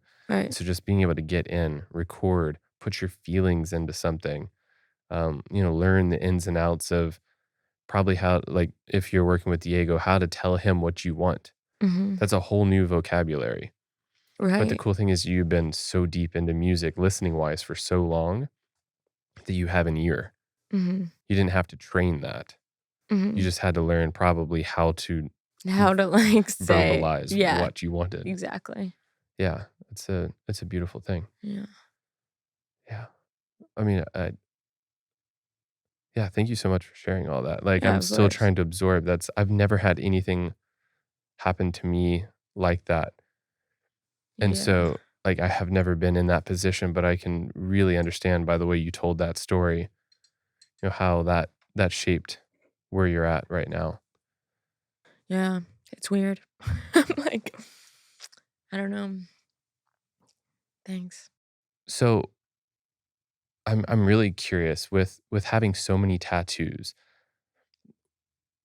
I want to know kind of when that started Mm. and what like the impetus of getting your first tattoo was and continuing to get them. Mhm. I don't want to assume. I want to ask. But I I am guessing that they somehow have to do with pushing certain people away or certain you want to look a certain way so that certain people possibly from your childhood and those type of very conservative judgmental people are just kind of pushed out of your way. Mhm. Maybe, like, subconsciously I did that, but to be honest, I just, like, wanted a tattoo when I turned 18. I had, like, always wanted one, and obviously at the time I had hair, and so I got it on the back of my neck so my mom couldn't see it because she was not about that, and, so I got my first tattoo on the back of my neck. It's a little horseshoe giving farm. And, I'll probably get it covered, honestly, soon. I've been, like, on this thing of, like, covering, like, tattoos. I don't know why, really, but, I got that on my 18th birthday with my sister. She came with me. I was shaking. I was so scared, and I got it, and I was, like, immediately addicted. I was like, "Oh, that wasn't even bad," and I, like, went back the next week and, like, got another one, Yeah. and then I just, like, kinda kept going. But I never, like, thought that I would end up looking like this. Like, I think it kind of was accidental, but now I look like this and I'm like, "Oh, cool, it's just like me. It's just, like, how I look." Yeah. Um, yeah, I mean, I honestly just didn't put that much thought into it. I think a lot of the time I try and, like, make things like, will create something in my head where I'm, like, trying to make it, like, some deep thing, but I'm wondering if maybe it's just, like, more of an in the moment thing, like, my legs m mainly have just, like, tattoos that, like, my friends have given me, and they're my favorite ones because they're, like, moments, that I've captured, like, this one, like, my friend gave actually, that's not true. This one, my friend, like, gave to me in my kitchen, like, downtown, um, And this those one watching, she was pointing at her knuckles. yeah, and, like, I have, like, a bunch on this arm that I gave myself just, like, at 4 AM. Um, yeah, like, this one was a stick and poke from a photo shoot, a hairstylist did it. I don't even know why the hairstylist was there because 'cause I'm bald, and I was bald at the time. But yeah, no, I just have, like, a bunch of just random tattoos that I got in the moment, and I like to have them as more of, like, an in the moment thing. I, like, don't care if they're shitty. I just kind of am into black and gray. I had, like, a lot of color on my arm, but I just recently got it blacked out just 'cause I like the look of it. Um, there was definitely a time where I was kind of like, "I think I'm pushing everyone away because of the way that I look," but now I'm kind of like, "Damn, like, why'd I do that?" And then, yeah, I think also something that I've found myself doing is I always wanna be different. Like, I spent so much of my life, like, trying to fit in, like like I said, like, in high school, um, I was, like, trying to do things to try and make friends or something or be like other people, but now I'm like, "Yuck." Like, I don't wanna be like anyone else because I wanna be my own person and I wanna be an individual, and, like, I'll get kinda pissed off when, like, people are, like, copying my tattoos or, like, doing something. Like, there were, like, a couple girlies who, like, shaved their heads and, like, got, like, a spider neck tattoo and, like, X's on their eyelids, and Damn, that's like I'm like, very specific. "Yucky." Yeah. Um, yeah. It's weird. Well, so I want to know the juxtaposition possibly of like what does your house look like? What does What my house look like? yeah, what do so this is your exterior. This is Right. how you show yourself to the world. Mhm. But I find like the place that you live as the yin and yang representation of somebody. That's so funny. So I just moved, actually, but I was living in Laurel Canyon, since 2018, I think. Oh, wow. You were Yeah. there for a while. Yeah. A lot that place saw. A lot. And I became really attached to that place, because just a lot of stuff happened there. I grew a lot as an individual there. There were posters all over my walls, like black bed frame, I had like velvet bedding. It was like green. I had like really cool a really cool like pink rug. But it's not giving like it was giving like vintage. Like it was Okay. giving like very vintage rock and roll like in Laurel Canyon. I had like a bunch of stuff on the walls. It was really unique. Like I had like a literal bird cage like hanging from my ceiling like with bondage Barbie inside. Yes. Yeah, it was giving that.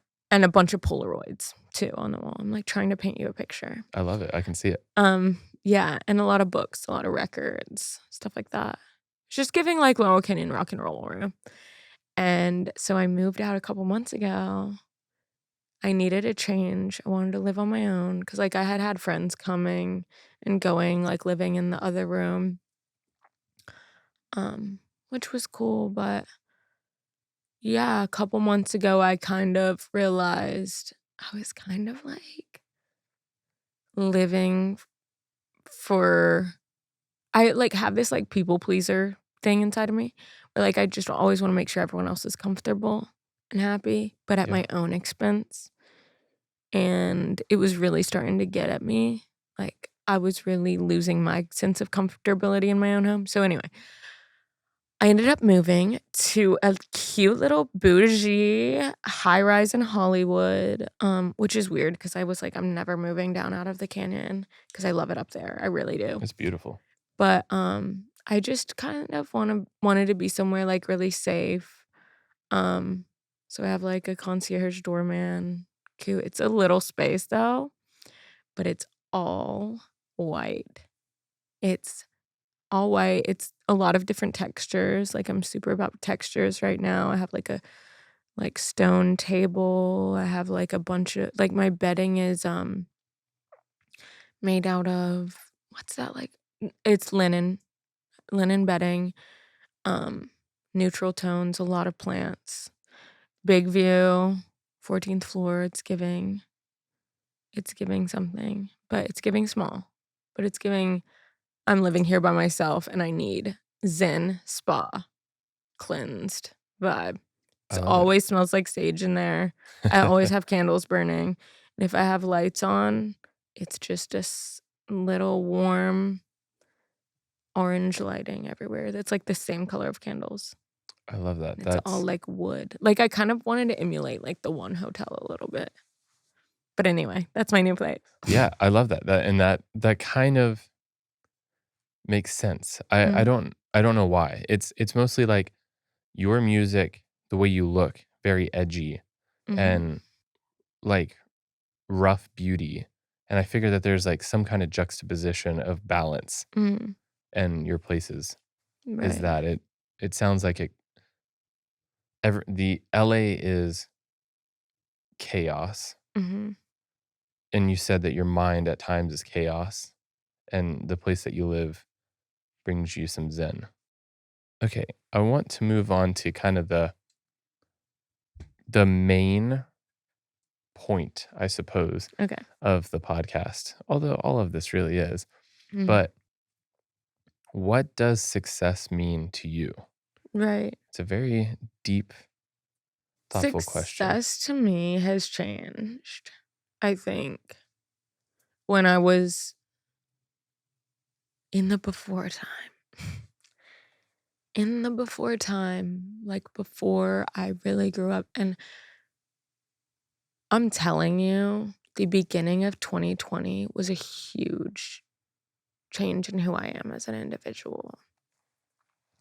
Before, I think success meant like the amount of money in your bank account and how comfortably you lived.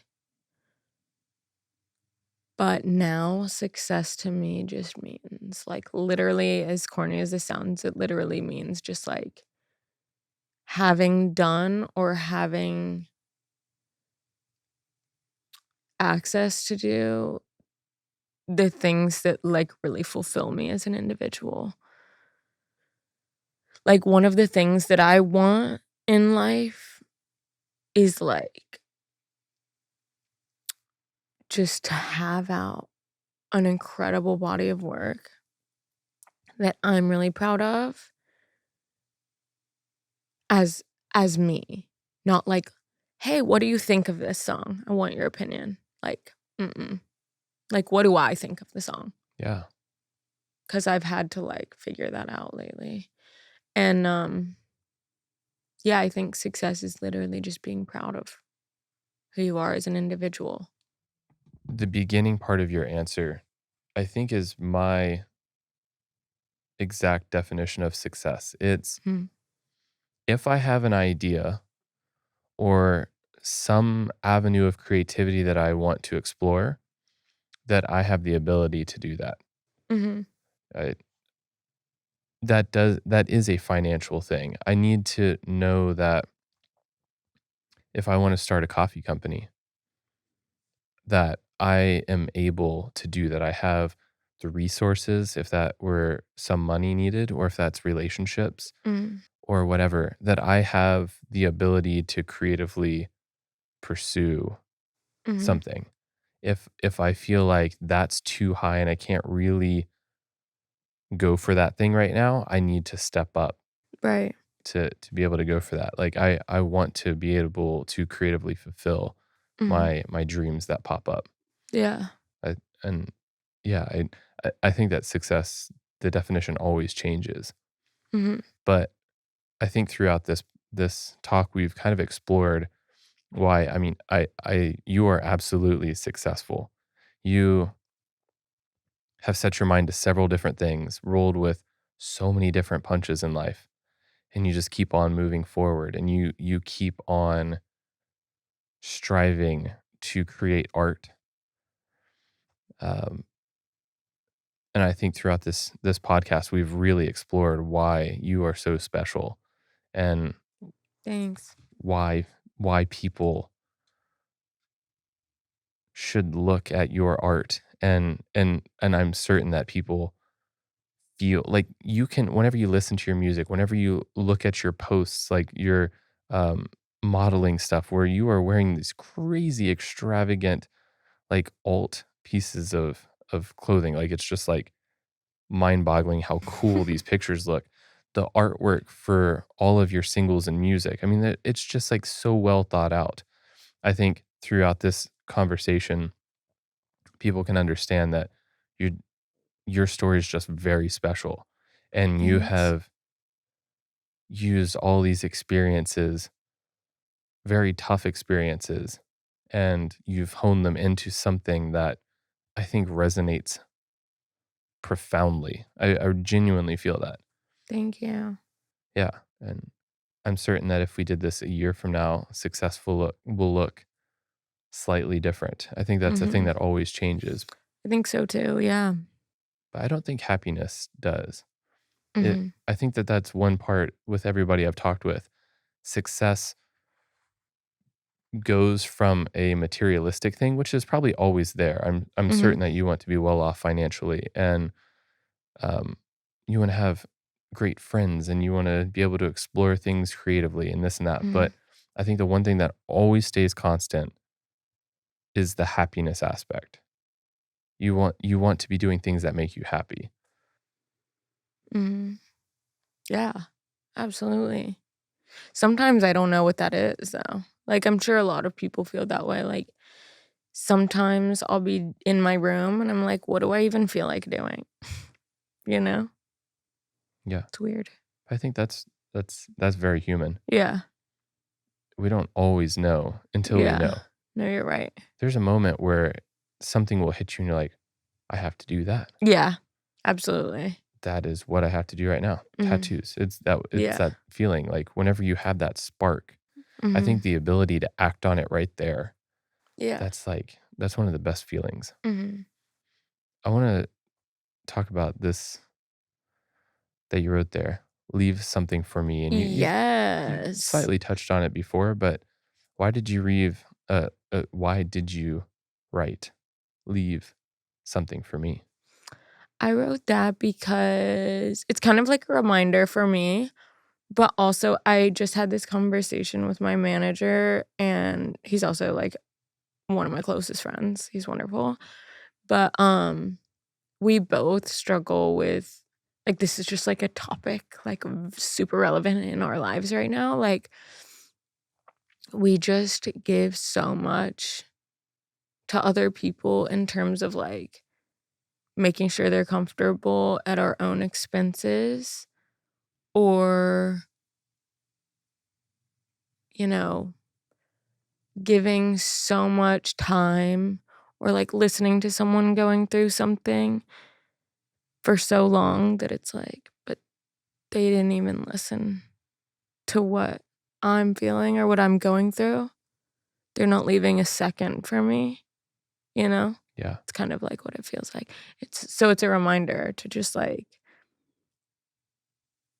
hold the universe and, like, myself, like, accountable for, like, what I need as an individual in order to be happy. Yeah. I'm currently reading a book because my buddy Sai put me onto this. It's called Not Nice.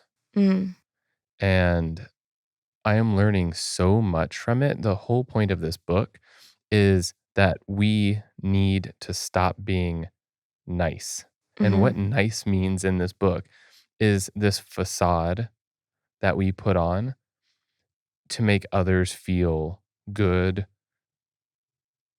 or that's not the right way to say it. Nice is just a facade that we put on to not stir the waters, like in your hometown. yeah, Nice is us just being agreeable or listening and nodding our head to something that we are not passionate about, we don't agree with, but we don't want to make somebody feel a certain way. mhm, Totally different than kind. We should all be kind people. right, But nice is disingenuine. mhm, And yeah, like you were saying, like you just taking so much of your time to make everybody feel good mhm, is expending so much of your energy. And we really have to think about ourselves because then we can bring the best version of ourselves right, to the table. And it's so difficult yeah. because I feel like the industry that we're in, or really any industry that's creative, we always feel like we shouldn't stir the waters or make somebody feel a certain Oh, way. yeah.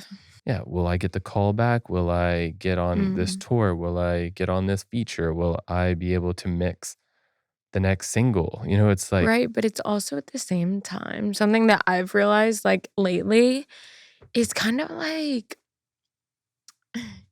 if you feel like you can't open your mouth to, like, say, like, how you feel about something that may, you know, get in the way of you doing a feature or get in the way of you going on tour with someone, it's like, bro, do you even wanna be going on tour with them anyway? If right. you don't agree on such a level that you're afraid to, like, open your mouth or, like, you know what I mean? Yes.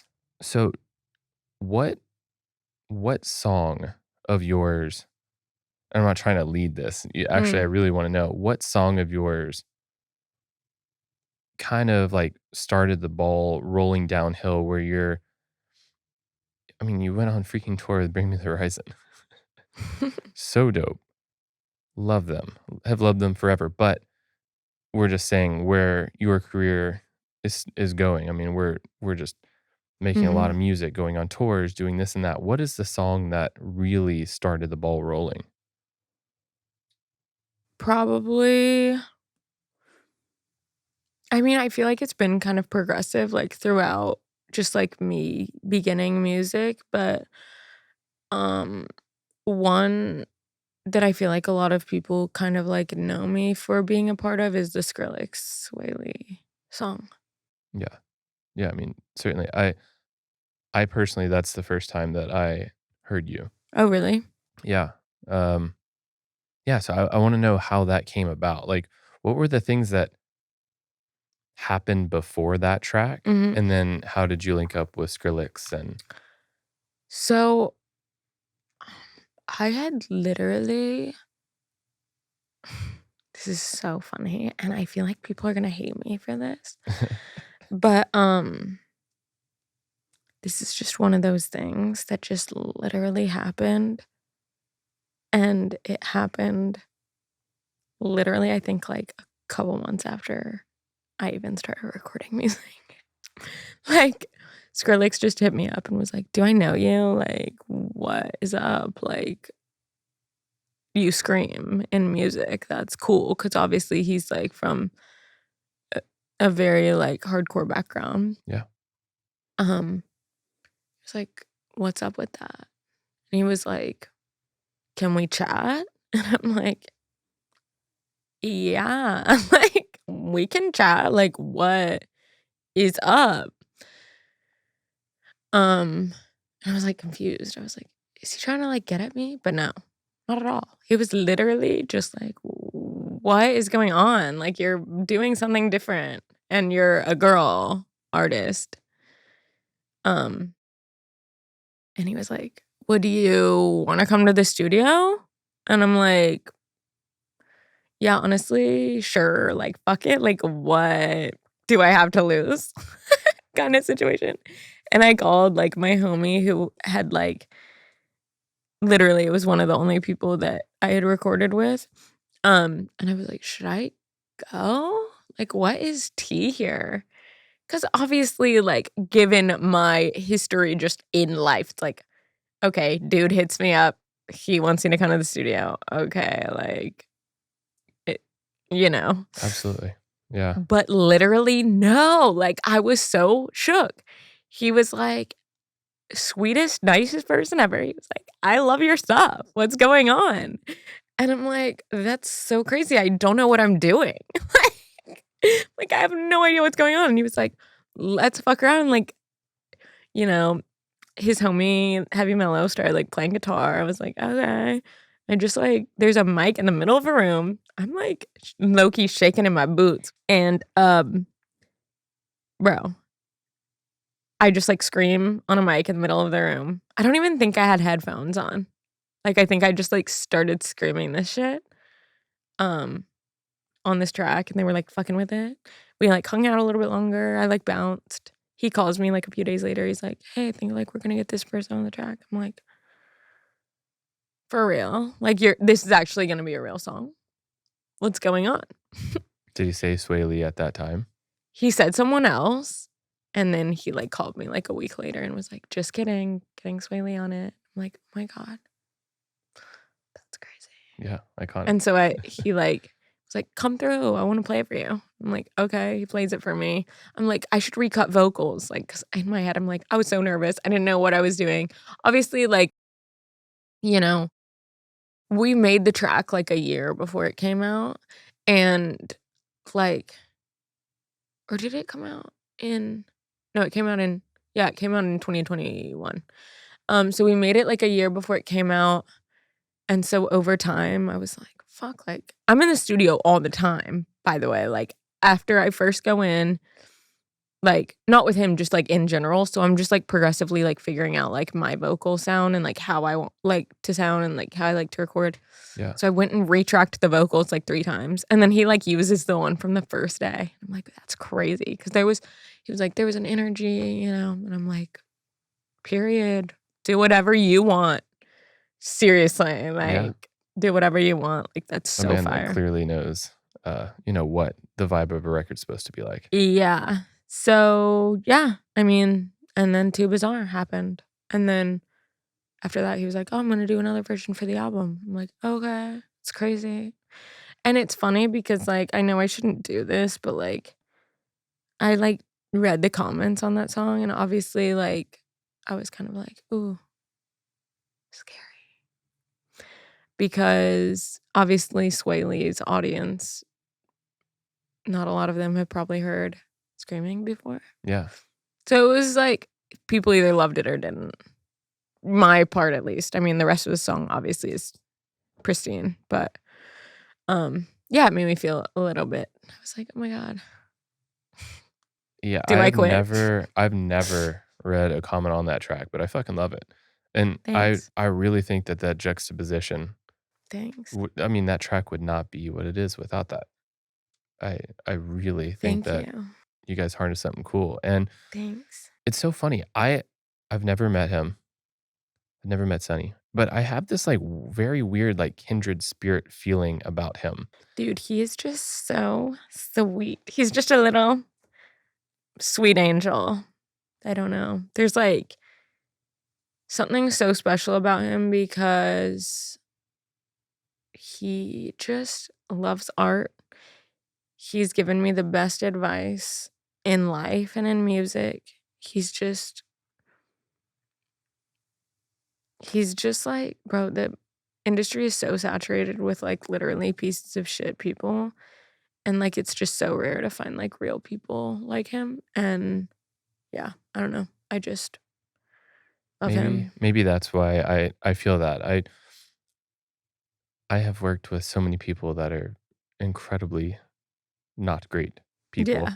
and my mandate legitimately is now I just wanna work with kind people who I'm friends Hmm. with, because there are so many talented, kind, Yeah. awesome people. Why would you choose to work with people who don't make you feel great? Bro, it's so whack. Yeah. But it's so easy to make It's, that choice. Yeah, yeah. sure, you might say no to some things that turn out to be this or that. Hmm. But honestly, whenever you listen to that track, you're going to feel that hurt or that pain or whatever you went through to get that Yeah. thing out there, and it's just not worth it. It's not. Okay, so, we've talked about all like your life starting from the beginning till now. What what comes next for your artist project? Well, I am working on an album right now. Um, Finishing it up. I want it to start getting mixed and mastered in like a month or so. Um, Actually, yeah, in like a month or so. Yeah, so I'm working on an album. I have like a couple songs coming out before then. I just have to figure out which ones I want them to be. Um, I'm really excited about it. Um, I think it's just gonna be a me album. I think it's gonna just be everything that I want it to be. Um, as you What is know, that?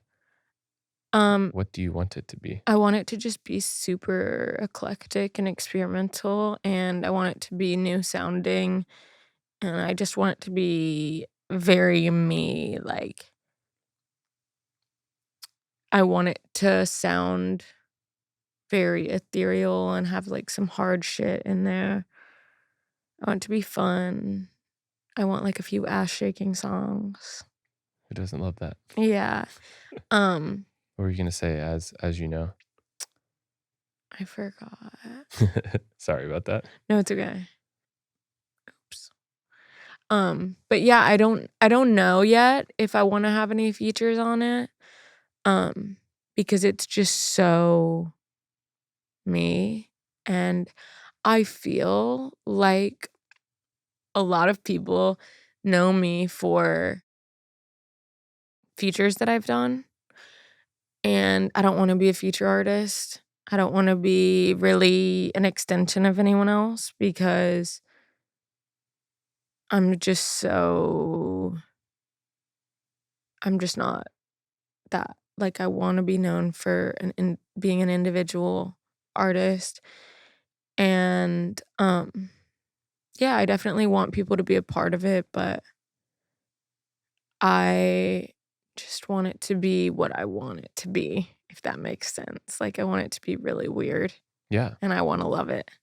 I think always at the end of the day, you could just, like, re-release a track with a feature, Absolutely. but you have, like, this body of work that is just unapologetically you. Thank you. Yeah, I'm also planning on literally, I'm like, "Cool, I have to finish this album," but I also already have, like, an EP for following the album like halfway done. I love that. And it's just gonna be acoustic.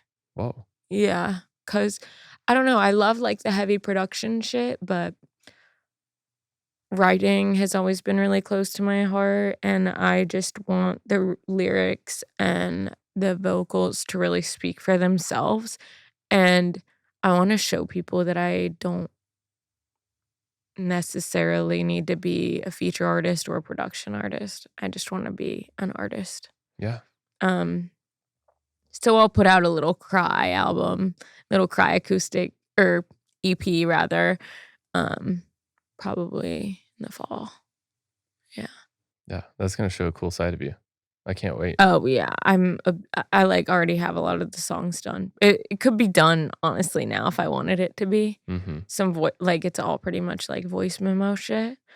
But, I mean, it'll do what it does. I mean, right now, I'm, like, an independent artist, and,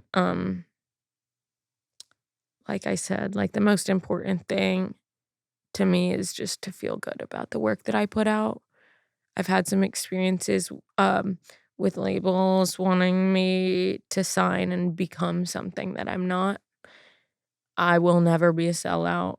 Refuse. I would rather have 10 monthly listeners and be broke and find my money other ways than to be a sellout artist.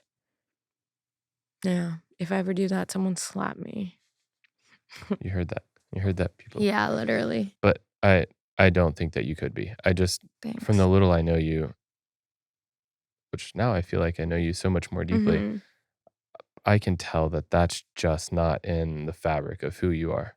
Yeah. You have too much of an authentic story to put into a box. Thanks. There have been moments when I've been like, shit, I need a bag. Yeah. Let me just sell out really quick. But it's like once you sell out, you can never go back. But also there's a bag waiting for the person who sticks to their vision.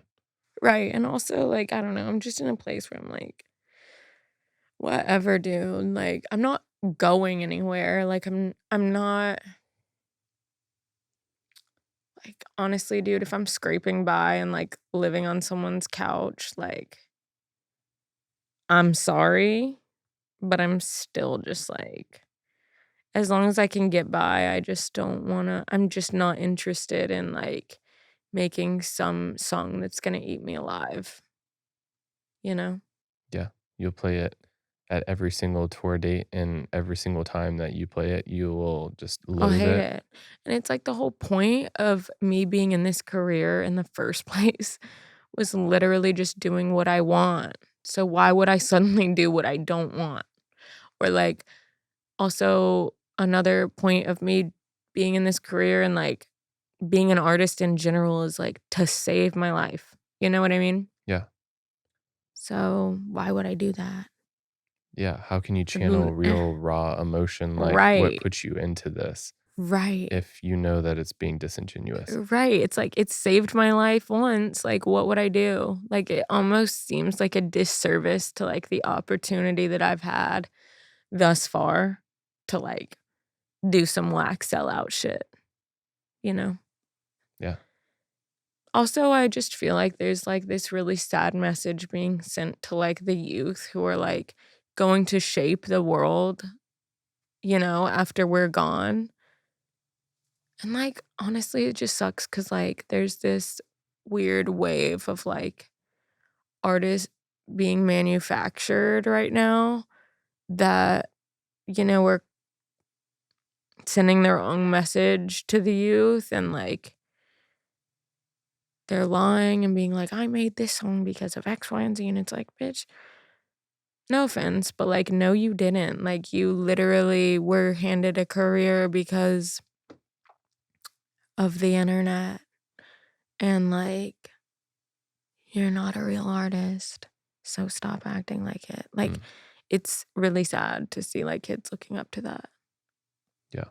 Yeah, because it's like, art can really save lives, but that type of manufactured shit where it's like a career is handed and manufactured, bro, those people are not happy. I know them. They're not happy.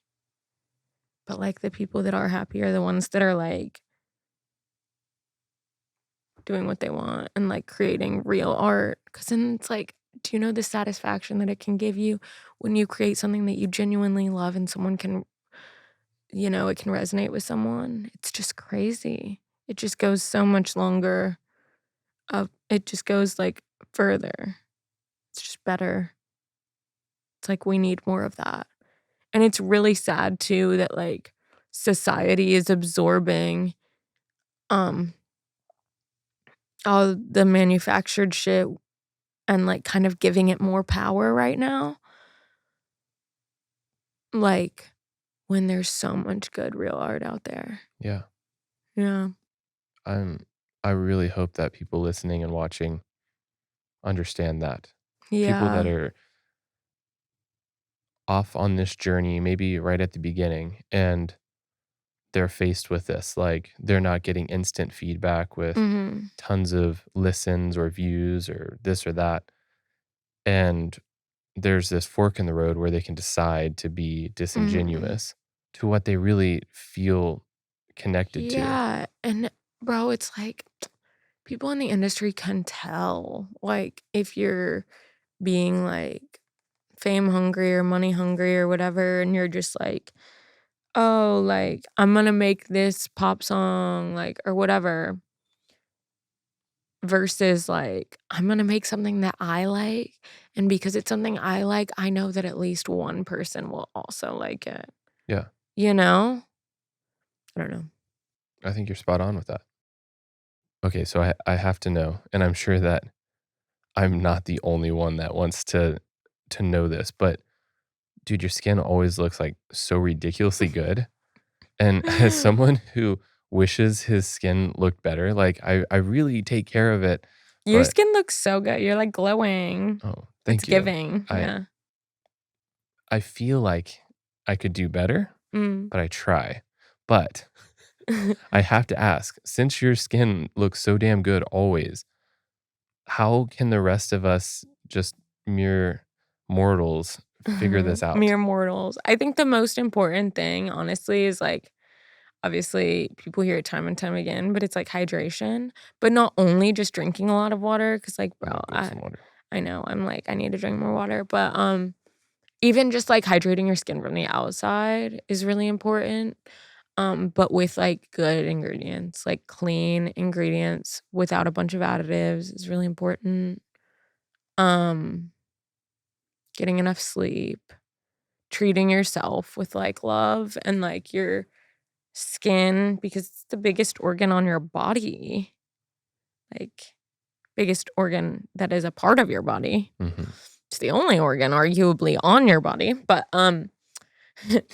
but yeah, I mean, I think also, like, in terms of, like, using makeup and stuff, skin is, like, the most important because, I mean, as long as you have a good base, everything else is just kind of like, extra. But, I mean, no matter what type of skin you have, there's always ways to, like, accentuate and, like, bring, like, the best out in what you're working with and, like, ways to make you look and feel your best. Yeah. Um, but yeah, I would just say good, clean ingredients, no toxic stuff, no shit with additives. Um, yeah, sleeping enough and, like, taking time for yourself. Yeah, it's the most important. Yeah. I also love icing my face. Icing? Please, Mhm. yeah, tell me about this. I have these, like, cooling globes that I, like, put on my face, like, go upward, like, Oh, brings any, like, inflammation down. that's cool. Yeah, that's, like, my favorite thing to do. Okay, I'm gonna have to figure out about that. Maybe I'll I'll send you a link. yeah, I'll send you a link. I gotta understand that.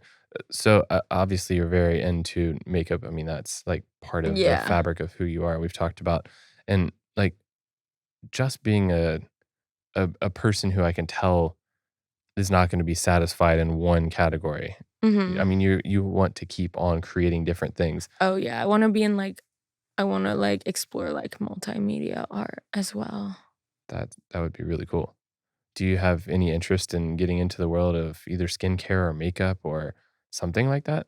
Yeah, I mean, as I've gotten older, I definitely, like, love skincare, like, a little bit more, um, because I don't know, I just love, like, the ritual of it, um, and yeah, I love skincare. I also, like, wanna get involved in film and TV stuff.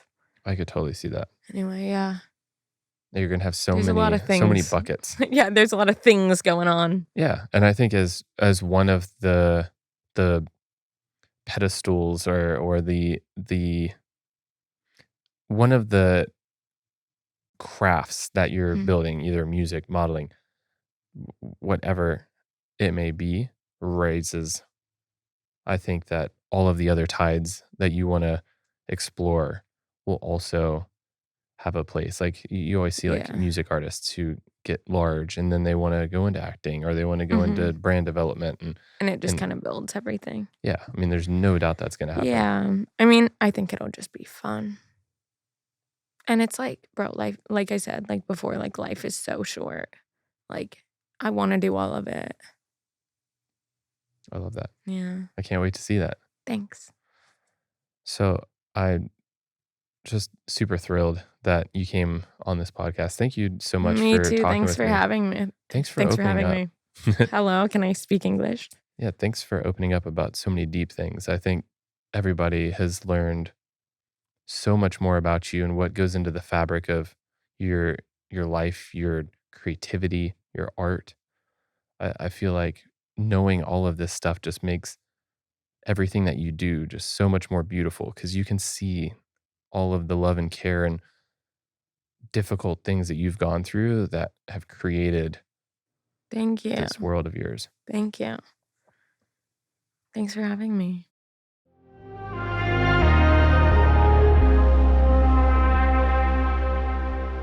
All right. So now that you've listened to this episode, I know at times this was very beautiful and very dark and challenging and optimistic. I mean, it had everything in it. And I'm so thankful that Siickbrain opened up and allowed that conversation to happen. There's so many beautiful topics that were in there. And through the struggles that she has dealt with, somehow she has managed to channel that into art that's very authentic. I mean, check socials and wherever. I mean, she's just like pouring out art all the time. It's very unique and authentic. And I hope that you enjoyed listening to this podcast. A couple of the key takeaways among so many, but I'll highlight the few that I just thought were very outstanding was her outlier undoubtedly is the time alone at home whenever she wouldn't leave the house. She was using her time to listen to music all the time and do makeup. She became incredibly good at doing makeup of all styles. And through our conversation, you can tell that that translated into professional jobs in other cities. You know, it led her to New York, it led her to LA. And having put in her 10,000 hours at such a young age just allowed her to become so good, so young, and at a time when she just wanted to get out. She just wanted to go do things that weren't in North Carolina. And this actually allowed her a vehicle to do that. So, really, the takeaway for me is that the younger you can put in the hours into a craft, the better. But if you're listening to this right now and you're in your 30s, your 40s, your 50s, wherever you're at, it's really just about blocking out time to be able to do a thing that you're passionate about. And through that time, you'll get better and better and better at a craft. And then just utilize it as soon as you can. I think as soon as Caroline could get out, she did. And she went and did makeup and it got her out of North Carolina. The next huge point about Siickbrain's success is the tragic death of her friend. Tristan was kind of like a rock for her here in LA.